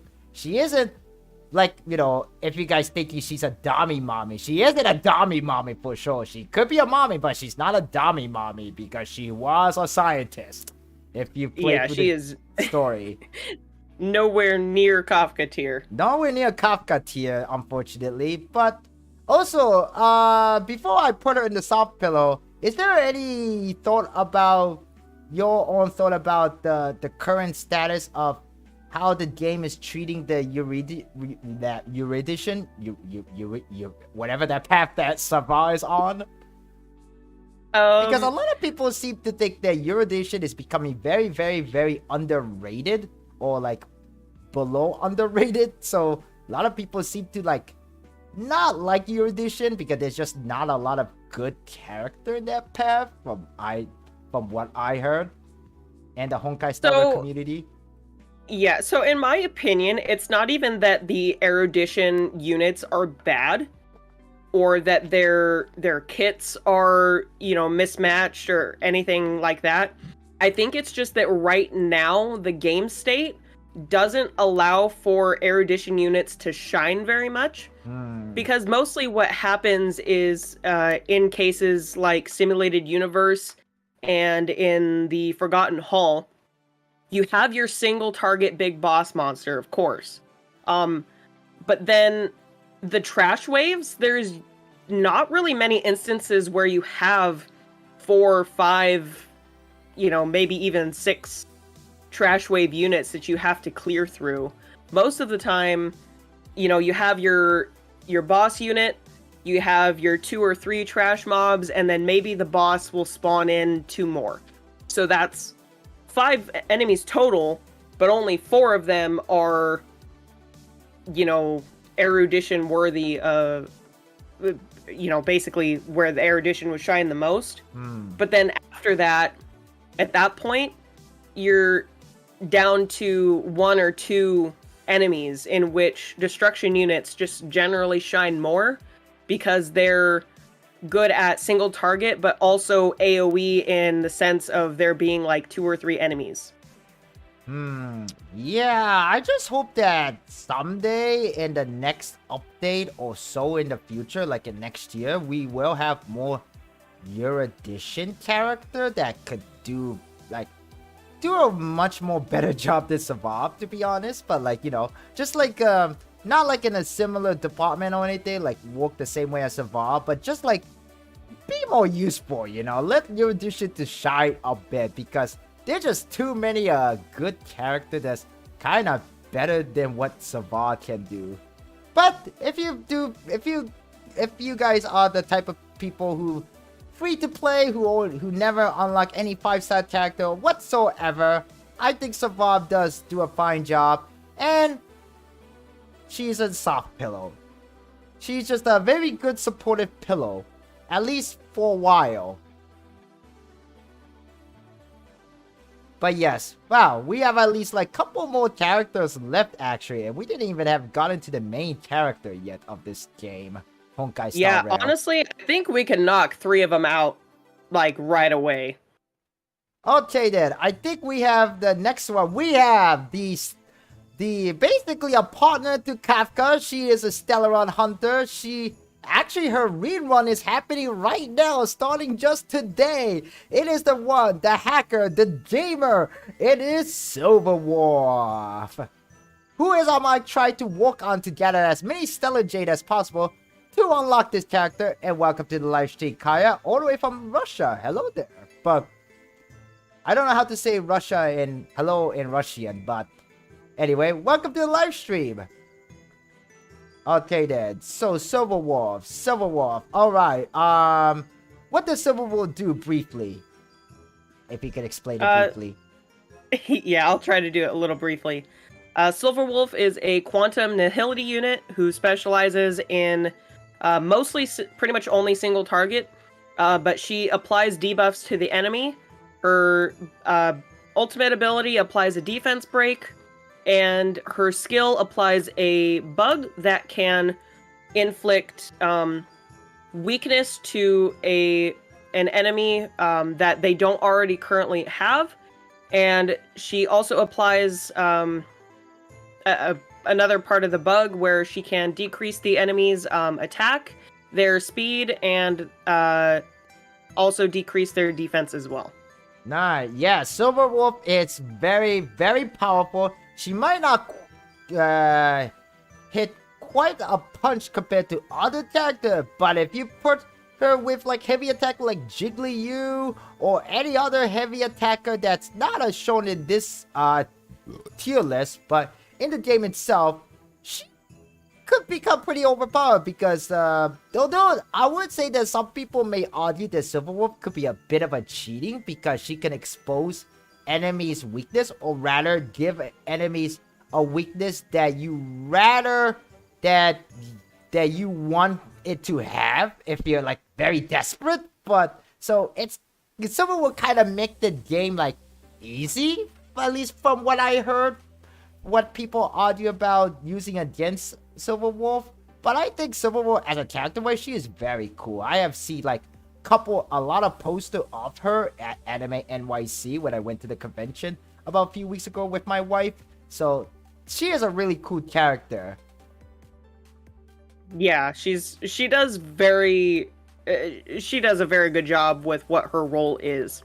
And at the beginning of the game, when she first released, she was very broken. She made the game probably too easy in some cases, but as our roster is continuing to grow, she'll become, I wouldn't say mid-tier by any means, but she will kind of fall off a little bit in the long run, being that we won't need her for the elemental coverage that she used to be able to give us earlier on. But being that she's, really good single target defense shredder, if you're going up against a single boss and you want to use Pela on more of an AoE side, then you'll have 2 really good defense break units, and you'll be able to clear the game no problem. Yes, Silver Wolf will help you a lot through a lot. But yes, I agree. As the roster increases and evolve over time, Silver Wolf may fall from, somewhat from A tier to maybe like a B tier. But she is still like a gamer in heart. Like, she literally is a gamer and a hacker too. Hopefully, she doesn't like hack into our system and change this entire tier list and put herself in Crush My Skull. I don't know why she would do that, but like, anyway, I think for Silver Wolf, I believe she's like in a, I always think she'd go in the soft pillow. What do you think? Honestly, I could agree with that. I could totally see her being okay with the Trailblazer, putting, his or her head on her lap and playing some games together. I could see that. So yeah, she's a little bit of a soft pillow. Honestly, she kind of could get along with QQ a lot because both these characters, I don't want to say Silver Wolf is a lazy one, but they can literally just stay in the home all day playing game. Yeah, I could see that as well. Okay, so I guess we can agree that she is in a soft pillow category? Yeah, absolutely. Alright then. Alright, next up we have a physical type attacker. Finally, another physical attacker, right? And actually, to be honest here, I don't think there's not a lot of physical attacker other than just the Trailblazer if you keep their same type. But this character is also from Jian Zhao, like Jigglypuff, Tigyu, Fushan, Guinevere, whatever. She is I would say she's actually one of the second or the third member of the Ghostbuster group in the game. If you play for the current event with Ho-Ho, she is the Cloud Knight, Susang. So what can Susang do in the game? So Sushang is a physical hunt unit. So she mostly focuses on single target damage. And she honestly does a really good job with that. There are some instances where she can inflict bleed, which is the physical damage over time kind of unit. She's not focused on that, of course, but it can happen in her kit if she does happen to break the enemy's toughness shield. But yeah, she's pretty straightforward. She just does a lot of physical damage. And she does it very well. Yeah, I agree. I haven't used her, but I do want to use her because there are times when I do need a physical unit, and the only physical unit I use is Natasha, and Natasha is not a attacker per se. But yeah, Susang does her. I can see why she does her job well. I mean, all of these characters does their role of what they meant to be used for. But yeah, Susang, maybe she's not the most strongest unit compared to other characters like Jigglypuff, for example. But Susang can work somewhere, but So yeah, for her case, I I think she'd go to the soft pillow. Yeah, I mean, I could say either soft pillow or plain as babe. I wouldn't put her really any higher or lower. Yeah, I'm gonna go with soft pillow. And where would you like to put her? I think I'm gonna put her as plain as babe. Okay, look like we have another disagreement here, so we're gonna flip a coin to determine. Alright, chat. We're gonna go. This time, plain is babe on the head, and soft pillow will be on tail. So we're gonna flip this coin in 3, 2, 1. And it looked like this time I win. It's Tail. Tail never fails. So, Susan go to Soft Pillow. Alrighty. And... Okay, who the hell is this character? I can't remember who is this character. Who is this character? Wait, who is this? Did you put this picture, Astro? After What picture? one that comes after Susang? No. I don't think so. Wait, you whose added all size these. is this? I can't remember. Which? Let me see which one you're pointing to. Who is this character? Are you talking about Himiko? Oh, Or are you talking about Topaz and oh Numby? my gosh, I forgot. Okay, yes. Let me just begin. Let me just start over from the beginning. Okay, we have another very good character. And when I mean good, I mean very good looking.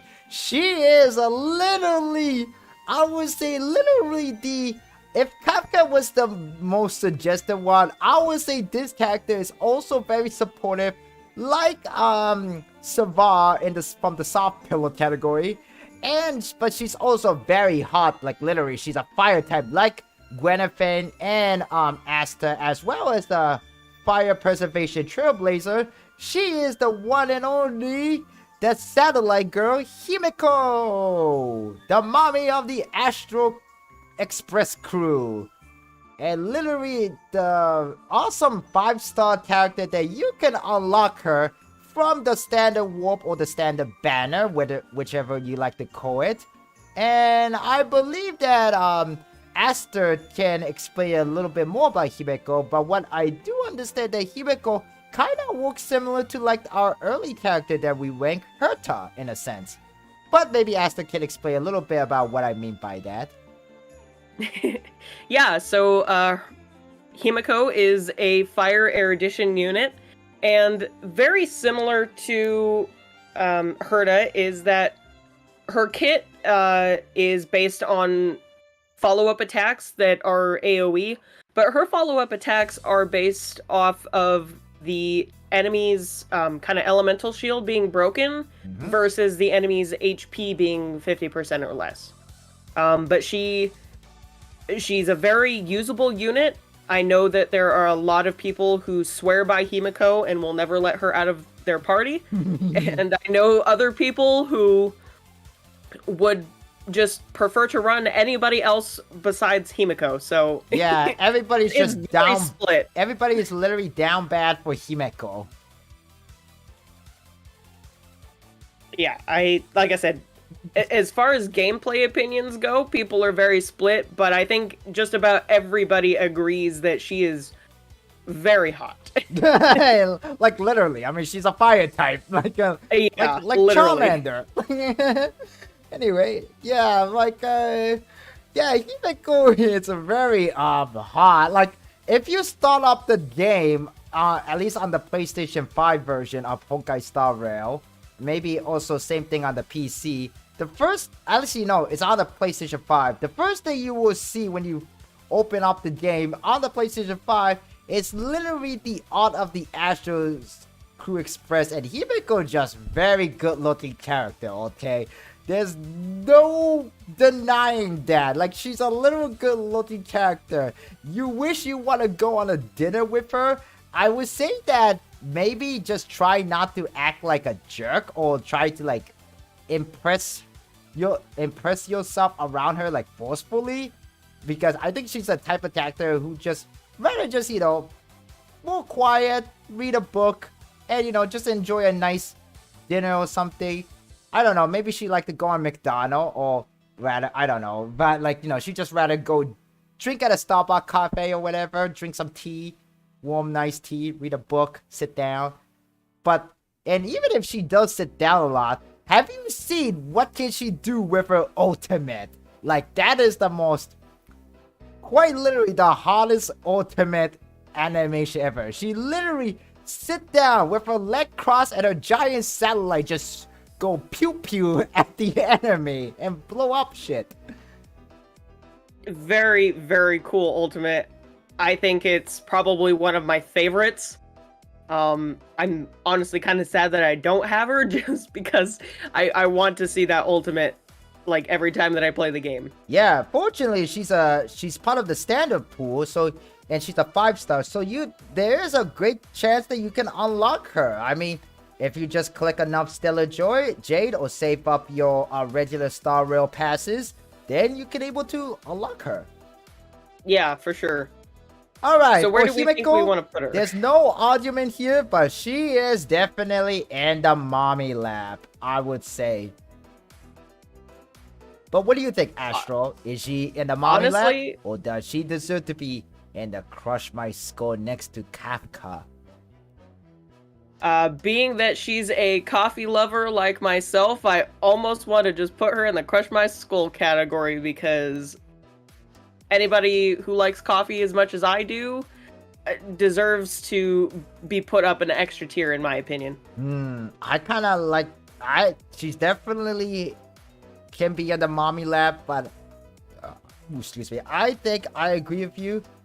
For this, she goes with Crush My Skull. An interesting fact, there is a fun line between Kafka and Himeko. If you put Himeko with Kafka, or yeah, something like that. If you put Himeko with Kafka, Kafka will say something down there like that, suggesting some kind of things between them. But let's just say it's a very steamy lie, let's just say that much. Then again, Kafka is kind of always suggestive around people, but anyway.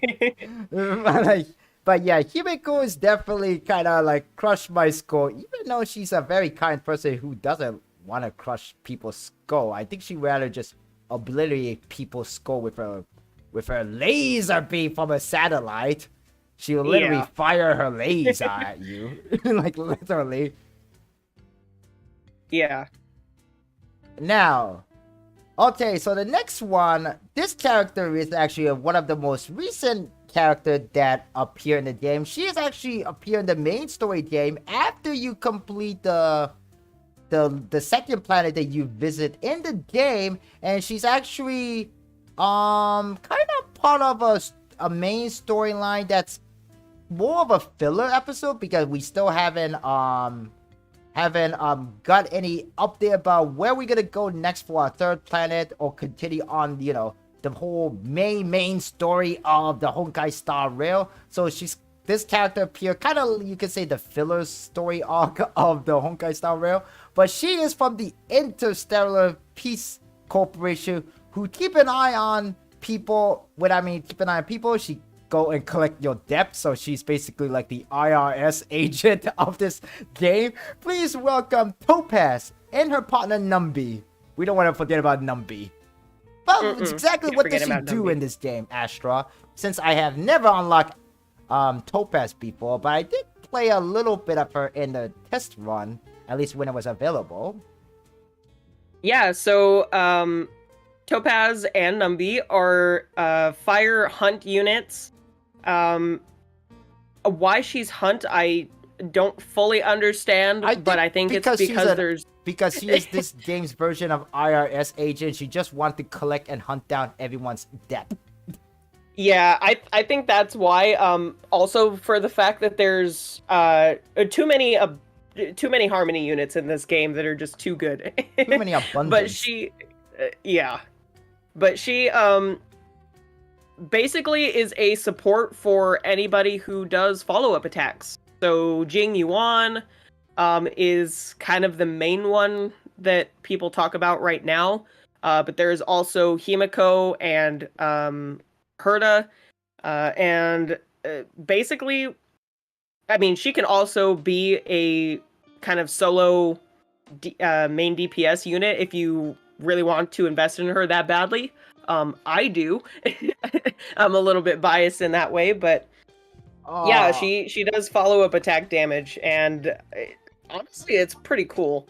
And one cool thing is she has a kind of passive talent where in the overworld part of the game, she can help you hunt down chests.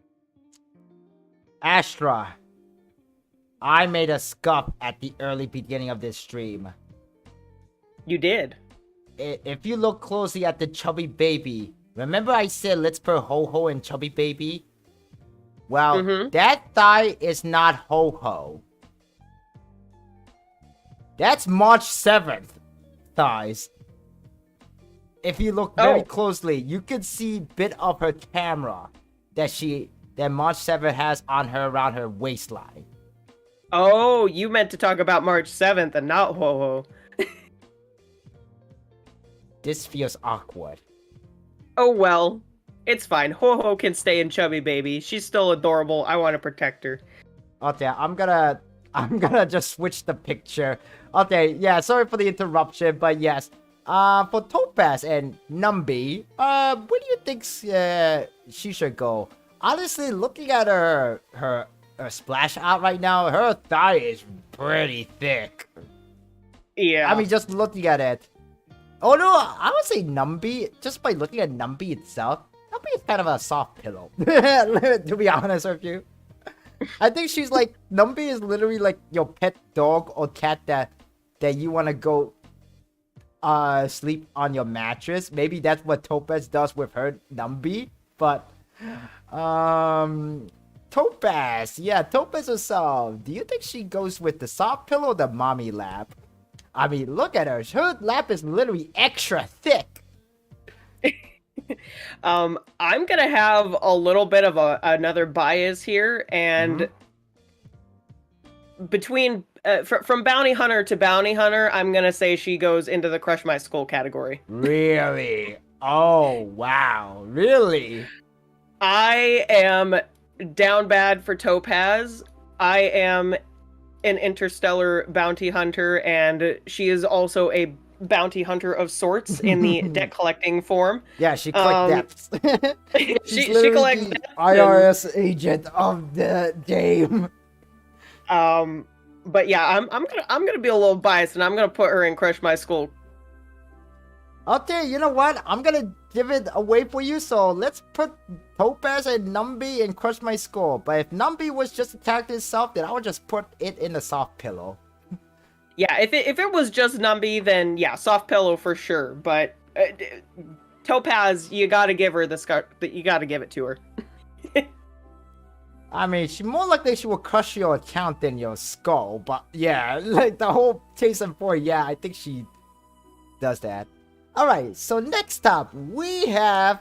Actually, we finally approached the main character. And in this game, just like in Genshin Impact, you could pick the character, whether it's a boy or a girl, a male or female.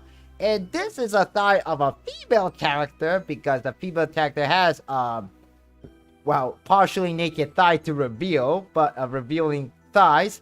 And this is... well, Trailblazer. And if you guys want to know her, the female version of Trailblazer default name is called Stella, or Stelly, which makes much sense because, you know, this Honkai Star Rail, most of the story takes place in this wonderful universe, and you travel in the space on a freaking train, and I like trains. So, female Trailblazer. What does she does? And she could do a many thing, doesn't she? Yes. So, female Trailblazer, but also the male one as well. They can be a physical destruction unit, being kind of more of a tank / DPS, or they can be a fire preservation unit, being pretty much full on, you know, damage reduction and shielding for your party. I'm a little more biased towards the physical side, but that's because I really like physical damage characters. That's every gacha game that has a physical unit. I kind of am, you know, I lean more towards that. But the Fire Trailblazer is definitely the more quote unquote useful one as far as a lot of other people in the community are concerned. Yes, and what's even more interesting that kind of put the community split is that depending on the gender you pick, the animation for the ultimate changes.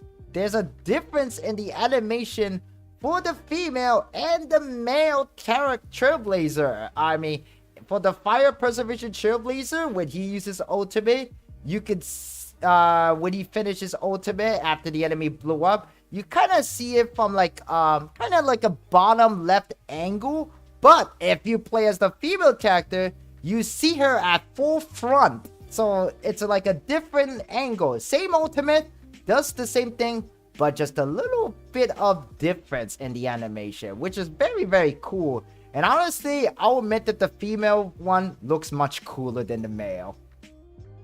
I am not gonna lie, I totally agree with you there. Female physical trailblazer with her bat is it's badass, and I love it. Oh yeah, fun fact, when you start this game for the first time, your main weapon is literal baseball bat. So you can literally bat and smack people with a baseball bat. It is fantastic. I absolutely love it. Okay, so for female trailblazer or Stella, according to her default name, where does she belong to in this tier list? I want to say probably soft pillow. Okay. Either that or plain as babe. As much as I love female trailblazer and I do main her in one of my teams, I don't think she's anywhere near mommy material. Yeah, if anything, she wants to be panthered by the mommy material character, such as like Kafka there. And Kafka is the one who wake you up. She's like, wakey, dear, and slap your faces like several times to wake you up. Yeah.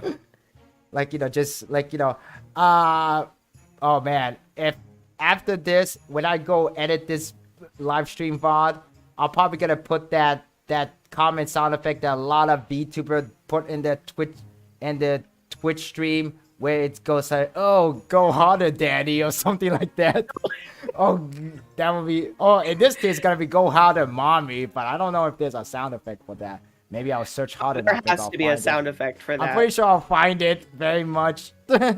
But anyway, yeah, I would say it either goes soft pillow, definitely. I feel like Trailblazer, the female Trailblazer Stella, she goes to the soft pillow. So I'm gonna put her in the soft pillow. Yeah, I think soft pillows, it's right in the middle. I think it fits pretty good.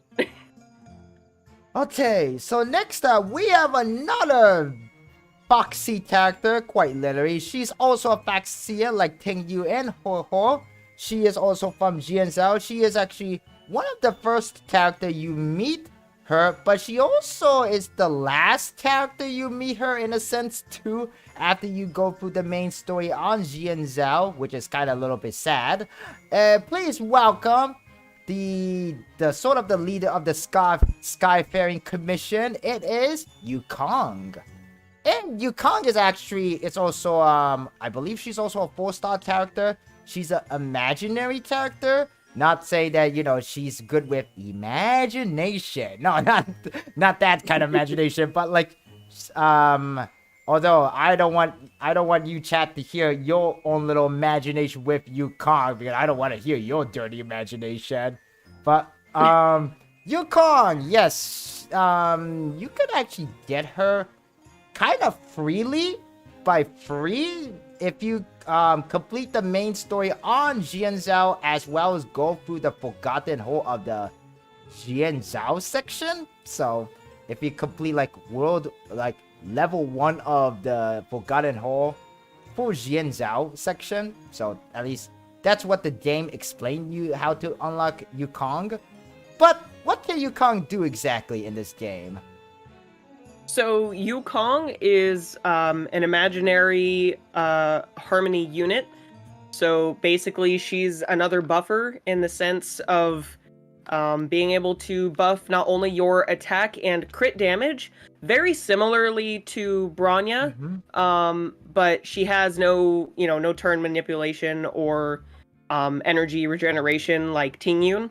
She's pretty much just strictly gonna buff your attack and your crit damage for a single unit. And she also does a pretty decent amount of damage on her elemental, or sorry, not her elemental burst, but her ultimate ability. And if you're in need of an imaginary unit, being that she's free and the imaginary units are very few and far between, she's not a bad option by any means, but she does take a little bit of extra work to make her a little more functional.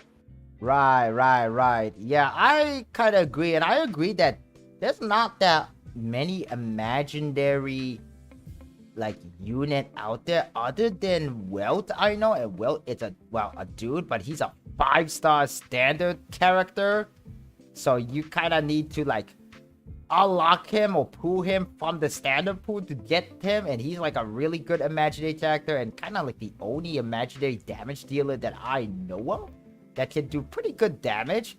But Yukong is, you know, very interesting. I mean, her art is like Her art is exquisite. Yeah, exquisite to be say the nice thing.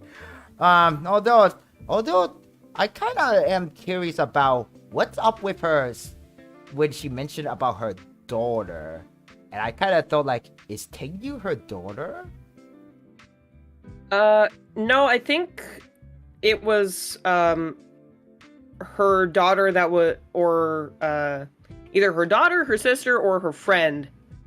And they died on the one of the Starfleet ships in a battle, and you very briefly get to have an experience with that character's ghost in the most recent event, in the ghost hunting event. Oh wow, that's quite sad. That's very quite sad, and kind of a little spoiler, but that's okay. That is all okay. Maybe I should have put a spoiler warning in the title too. But well, anyway, but well, whatever. Yeah, Yukong is a very foxy character. Honestly, unlike Tingyu, who is soft pillow, because Yukong is kind of a little bit of a, I don't want. Okay, this might sound really messed up, but because it's 18 plus, I guess it's fine. She's kind of considered to be a myth. I think because she is way more mature, I definitely think she is like mommy material. Yeah, she's literally is a mommy material, and she was a mom. Yeah. I don't know about any further, like any higher than that. I don't think she's quite Crush My Skull tier, but I think mommy tier would probably be where I'd put her. I don't know about you. She is going into the mommy lap. All right. Okay, so now we came up to the character who I've very much mistaken for Ho-Ho, although it's kind of very fitting because this character is kind of a little bit of a scatterbrain, but a very fun, lovable character with a very mysterious past that we do not know of. And I have a theory that she might be gonna play a big important role in the next story update for this game, maybe an update 2.0 for all we know next year. Please welcome the Ice Bow Archer, March 7th. And no, that is literally her name. She's literally named after the date that the Astro Express crew founded her. In a block of ice, floating in space.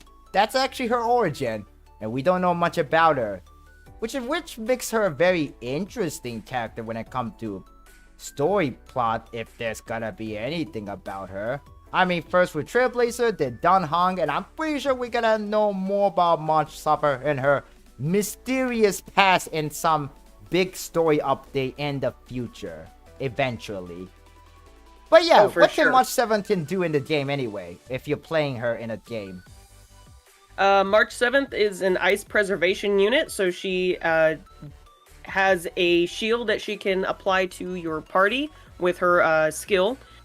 She does it to a single target, but if you have a good enough skill point manipulation, you can ultimately be able to apply her single target shield to just about everybody in your party. Her shield also has a mechanic where it, very similar to Lynx's skill, it will attract an aggro from the enemies to whoever has the shield on. At the beginning of the game, people really liked to pair her with Clara in order to more easily proc Clara's kind of follow-up attack and stuff like that. And then her ultimate ability is an AoE, pretty much really good at shredding through the enemy's elemental shield, but it also applies a freeze. Yeah, March 7 is pretty good. I mean, she did save me once when I was running through the world number 3, which I finally defeated Jeffy in that with Jingly Yu and her. March 7, because I kind of needed somebody to protect me. But look, March 7, yeah. Ooh, excuse me. March 7 is not a bad character. She's actually one of the earlier character you can get her, along with Dun Hong, and she does her job, or whatever she could do, her role. She's a very good with her role. She is like a preservation path that she's on. She could put up a shield on herself or on you, which would attract aggro, but it's just fine because the whole point of putting up a shield is that if your shielded enemy get attacked or get damaged, then March 7 will do a follow-up attack with her arrow. So, where do you think she will be put here in her tier list? Is it like Plain as Babe, Soft Pillow, Mommy Lap, or Crush My Skull? Definitely not the higher two Crush My Skull and Mommy Lap. So it had to be either between Plain as Babe or Soft Pillow. I want to say that she is, because of her spunky personality, I want to say that she's very similar to Gwynethyn, and I'd say that she's in the soft pillow category. Yes, I would say she's in the soft pillow category too, because March 7 is cute, and I would say there was a lot of merchandise and poster, at least along with the the Astro Express and Honkai Star Rail character.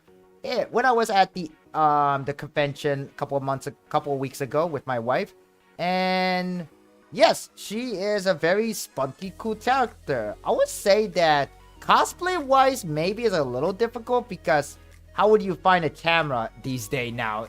Since everybody uses a freaking smartphone, right? But yeah, yes, I think March 7 can go in the soft pillow. Okay. Oh, look at that. The soft pillow is now has 2 rows now because I know. yeah, there's a more soft pillow character than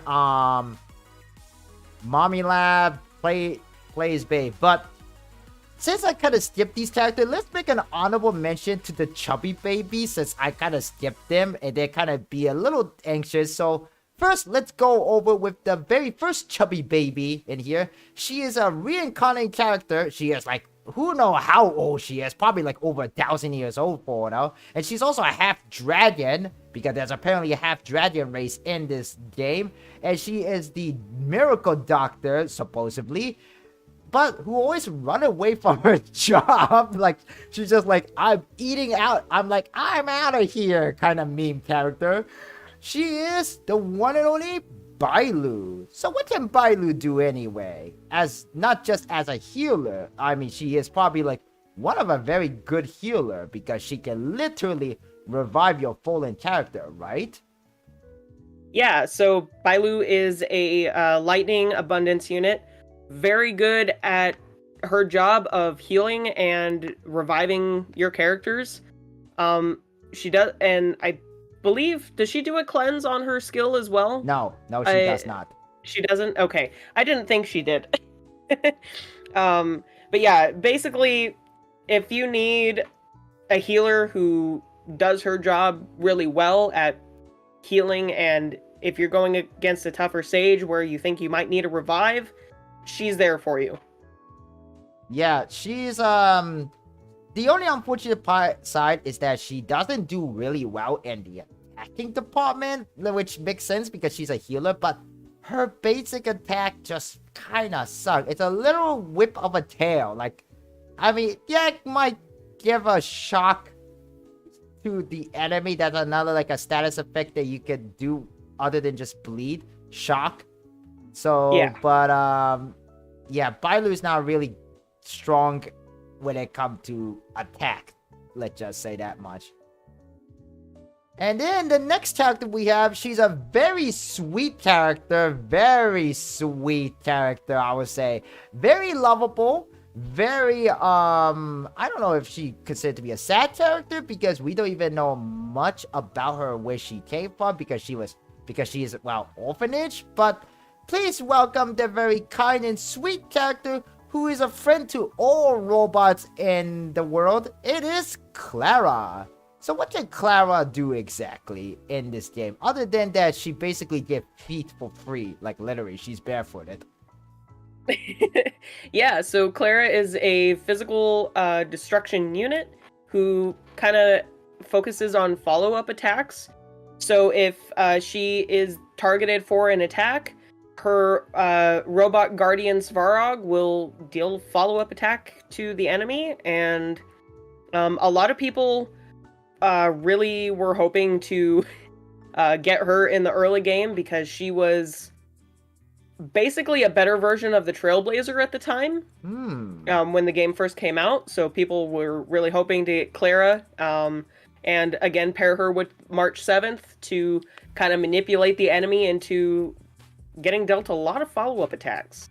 Nice. I don't actually hear a lot about today right now, at least part of I'm actually part of the Amelie's Discord. She actually has a forum for all the game, and one is for Honkai Star Rail, and I don't hear a lot of people say if they even use the Clara at all. I don't hear a lot about Clara nowadays, at least because, you know, I just joined playing this game since update 1.4. So yeah, with being that Topaz and Numby came out, and with, you know, Topaz and Numby being a follow-up attack kind of buffer, she will also fit into that team as well. So I have heard a few people, you know, still playing Clara, and I know that there's plenty of people who have played her since launch and, you know, will probably continue to use her, but she's good at what she does. Yeah, she does good what she does. And also, she is just one of the characters that you just want to hug her and protect her at all costs. Because, well, she doesn't really need so much protection because she has a really huge robot guardian just protecting her beside her. Oh, yeah. Now, next but not the least, it is the literal snot-nosed brat of this entire tier list. And she has a very explosive personality for sure. And although I guess she wished to have explosive personality compared to the other character in a higher tier, if you know what I mean exactly. But please welcome the one and only, the great leader of the Mo organization. It is Hook. Not Captain Hook or the movie Hook, but literal Hook. That's her name. So what does Hook do anyway? Hook is a fire destruction unit, and she does apply a burning effect as a part of her abilities. It's not her main focus, unlike Gwenephen, but she basically just does a lot of fire damage, and being that she's a destruction unit, she's slightly more tanky, so if you are in need of a unit who's fairly easy to obtain, being that she's a 4-star. I've seen actually quite a few people who say that Hook does a decent amount of damage for her class and being the fact that she is a 4-star. So I personally have not played her too much. Me either. But she has a kind of similar thing to Jing Liu, where if you use her ultimate, it will buff up her elemental skill damage.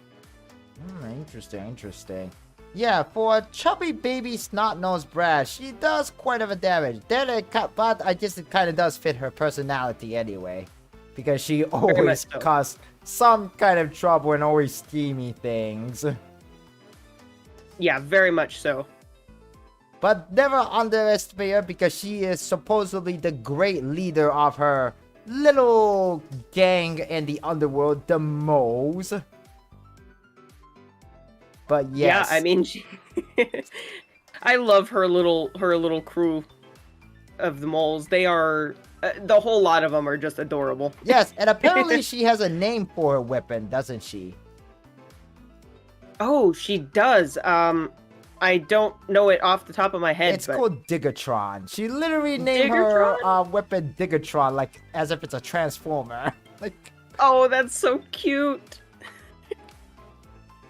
yes, but you know, she kind of give a little headache to some of the characters, especially to Natasha, because Natasha actually was a doctor who used to run an orphanage where Hook used to be at. But yeah, but everybody would refer to Natasha as Nats. You know, Natasha is kind of like a mother figure to Hook, even though Hook is kind of a pretty annoying brat to deal with.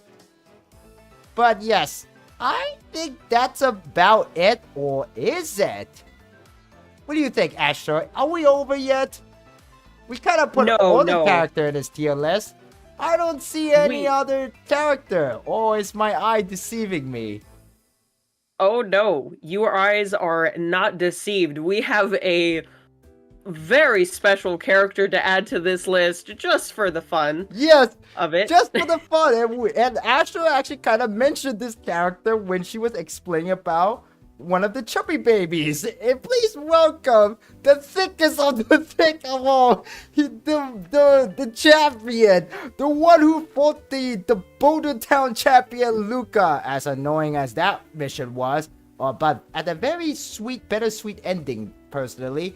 Please welcome the protector, well, supposedly the protector of the underworld, and also Clara's most trustworthy, and probably the best bodyguard you could ever have in your freaking life. It is Mr. Svarog. Svarog, yeah, like Mr. Svarog, or if I pronounce that name correctly, the giant robot man. Yes, I know what you guys thinking, chat. Like, this guy is not a woman or even a human. He's a thing. Yes, but here's the thing. This guy kind of a part of a two for the price of one, because he's actually part of Clara. As much as weird that is, he's actually part of Clara, because if I remember correctly, some of Clara's basic attack, or maybe skill, this is just me who's never played Clara before, Sarva does appear briefly in her attack, and in Clara's ultimate, she could actually summon Sarva by saying the most cutest, calling for help, saying, Mr. Svarog, and Svarog just appear out of nowhere, menacingly, with his glowing red eye, and shoot freaking giant missile everywhere. And let me tell you something, Svarog is kind of very tough to crack, quite literally, because he's literally made of metal. And, well, Astra already explained how Mr. Svarog worked, because, well, Mr. Svarog, it's part of Clara anyway, so yeah, ultimate attack wise, yeah, Svarog is literally Clara's muscle in a sense. It's her muscle and her literal main weapon and her freaking bodyguard, father figure, whatever you want to call it, her guardian, her literal, like, guardian angel. Well, maybe not an angel per se, because sometimes Svarog, when you first meet him, he calculates that it is better to save the people of the underworld by force them to stay in the underworld, but because of, you as a trailblazer and March 7th Donga arriving on planet Belobog and things happen, yeah, he did not calculate that ever to appear, at least according to his calculation, to save the humanity of Belobog, at least the last remaining humanity. But yes, Mr. Svarog, when it comes to this tier list, he is definitely going in to crush my skull. But in actuality, I don't think he goes into the Crush My Skull, to be honest. You know why? Oh, Because why is he that? has his own tier. I'm gonna put him as this. In my chat seeing this site, so, and, oh, wait, what the heck?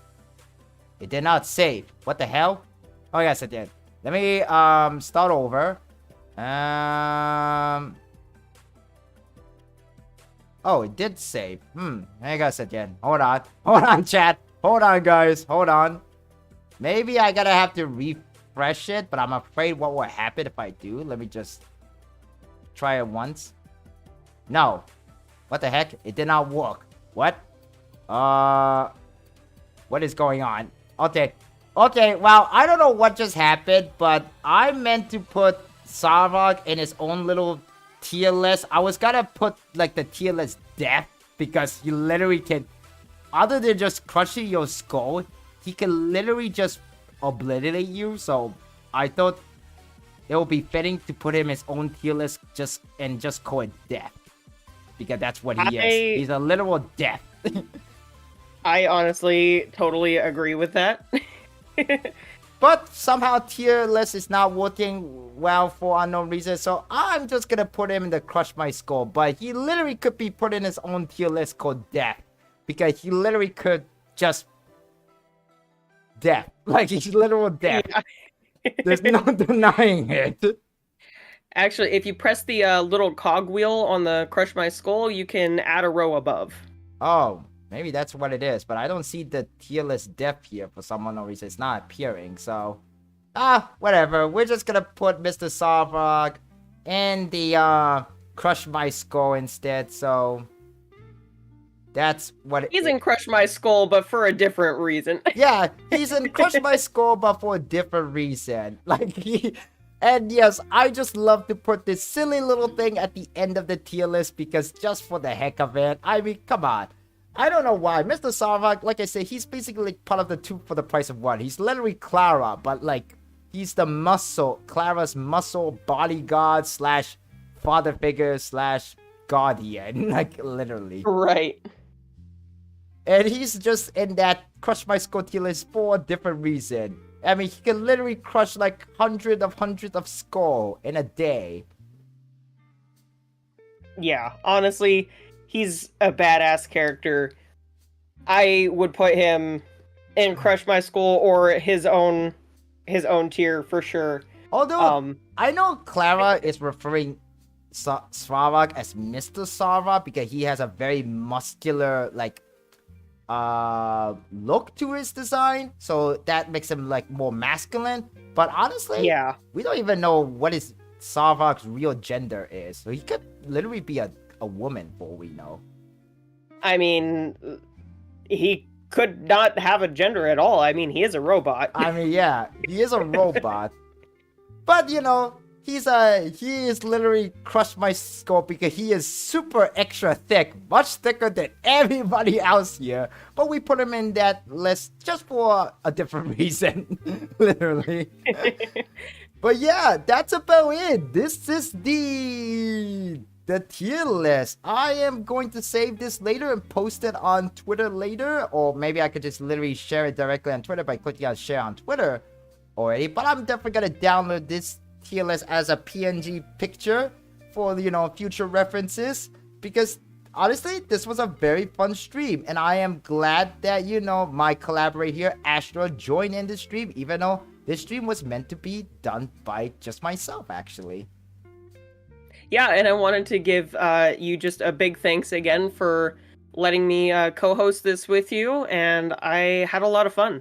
Yes, and also, yes, and I actually very much had so much fun that I think I kind of want to do this tier list again sometime in the future. Maybe we can add more character into this. Maybe we can also include the guys, who know. But honestly, that will be kind of a little bit difficult because the guys' design isn't as much revealing compared to the females here. Let's just say that much. Yeah, for sure. The male characters list is a little bit on the smaller side, but I think it would totally be worth a shot. Yes, if anything, I kind of want to put Hanya's twin sister in the mommy lap alongside her anyway. So, and we also have what's her name, Rumei. Yeah, I think Rumei? Ruan May. Yeah, she's coming out I soon. think Rumei can be either put in the mommy lap or in the soft pillow. I mean, her splash art is like, Yeah, we'll definitely have to see when she comes out. 1.6. But yeah. Oh yes, and we also don't want to 1.6? forget about Dr. Ratio. Oh no, we can't forget about Dr. Ratio. Yes, I love his poses. He's literally making the L poses. Like he's like the how you first know what exactly this character is meant to become a meme. Oh yeah. I cannot wait to see all the meme material once his kit is, fully released and voice lines and such. Oh man. Yeah. That's going to be a fun day. It's gonna be a fun day. But I hope that you guys, the chat, had a lot of fun alongside us. And if you did, please consider giving this stream and also Astro's side of her stream a like. And if you do enjoy our content, hit that subscribe button. If you haven't yet, hit that notification bell so you'll be notified when we go live again on our own term or another collab someday in the future, as well as own content. I know that I'm definitely gonna make a highlight video for this, whether if I'm gonna do it myself or hire somebody for me. But I think I definitely want to do it on myself because honestly, this stream itself was a little too spicy for sure.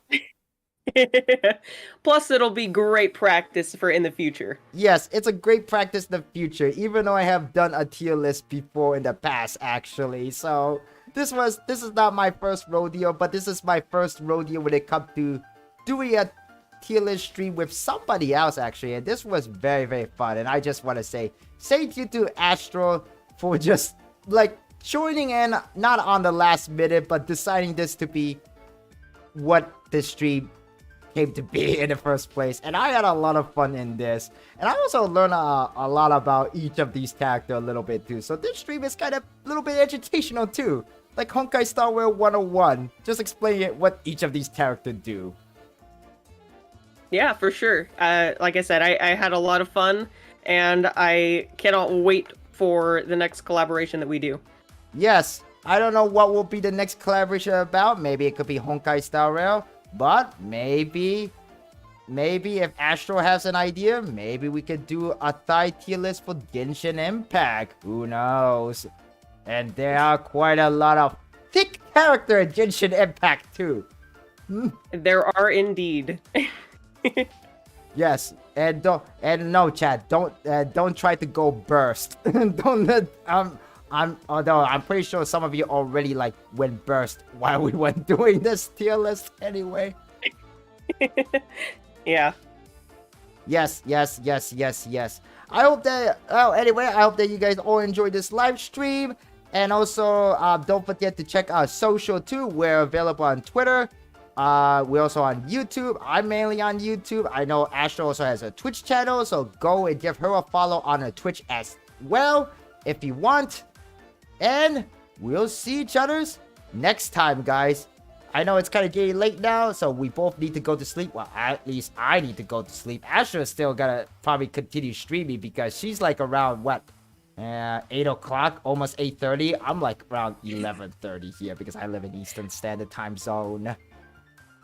Yeah, it's almost 8:30 for me. I've got a couple more hours to go. Gonna be streaming my Honkai Star Rail summons. Hopefully, all right. Getting yes. So for all of you guys interested, my Nightbot actually just provided the link automatically, thanks to the timer. But let's raid Astro to her YouTube channel. Go to her channel now to watch her side of the stream. I'm probably gonna stay a little bit awake just because I want to download this tier list as an image and share it on Twitter. But anyway, guys, I hope that again. Thank you all for coming. For anyone who's excuse me, live in the state, hope you have a a good night's sleep if you live on my side of the country, or if you live in Pacific time, then don't stay too up late. And I wish you guys all on your good luck on unlocking the new character Argentine, the new male character in the game. Or, you know, Silver Wolf if you have missed her original run back in a couple of months ago. And whatever game that you're playing. But stay safe, guys. Stay well. And hope to see you guys all soon again. Thank you all so much, guys. C+Hero signing out, as well as Astro. Goodbye, everybody. Maybe you should say goodbye to Astro if you're still here. Yeah, goodbye, everybody. I hope you all have a wonderful rest of your night if you're going to bed, and I hope to see you guys over on my side for some more Honkai Star Rail. Yeah, definitely I will be, at least for a little while. I have a doctor appointment tomorrow, but that's just for my folk. Anyway, I'll catch you guys next time on Saturday for Marvel Spider-Man 2. Anyway, catch you guys later. Good night, everybody. C+Hero signing out. Goodbye. Oh, yes. Actually, hold on a second. Let me just go back. Hang on a second. There's one thing I want to do before we end the stream. Just because. Oh, wait. Hold on a second. Oh, wait, hold on a second. Hold on a second.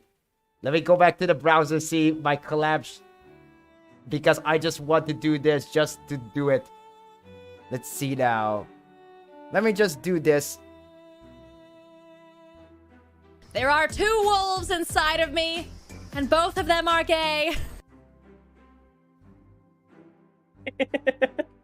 That was that's Amelie perfect. saying, not me. I'm married, and I'm straight. Oh, that was perfect. I love that. But I think that kind of summarized Astro's, because Astro been kind of probably down bad and drooling over these characters. But anyway, I'll see you guys later. Good night, guys. Sorry to keep you all waiting just to do that, but see you all next time.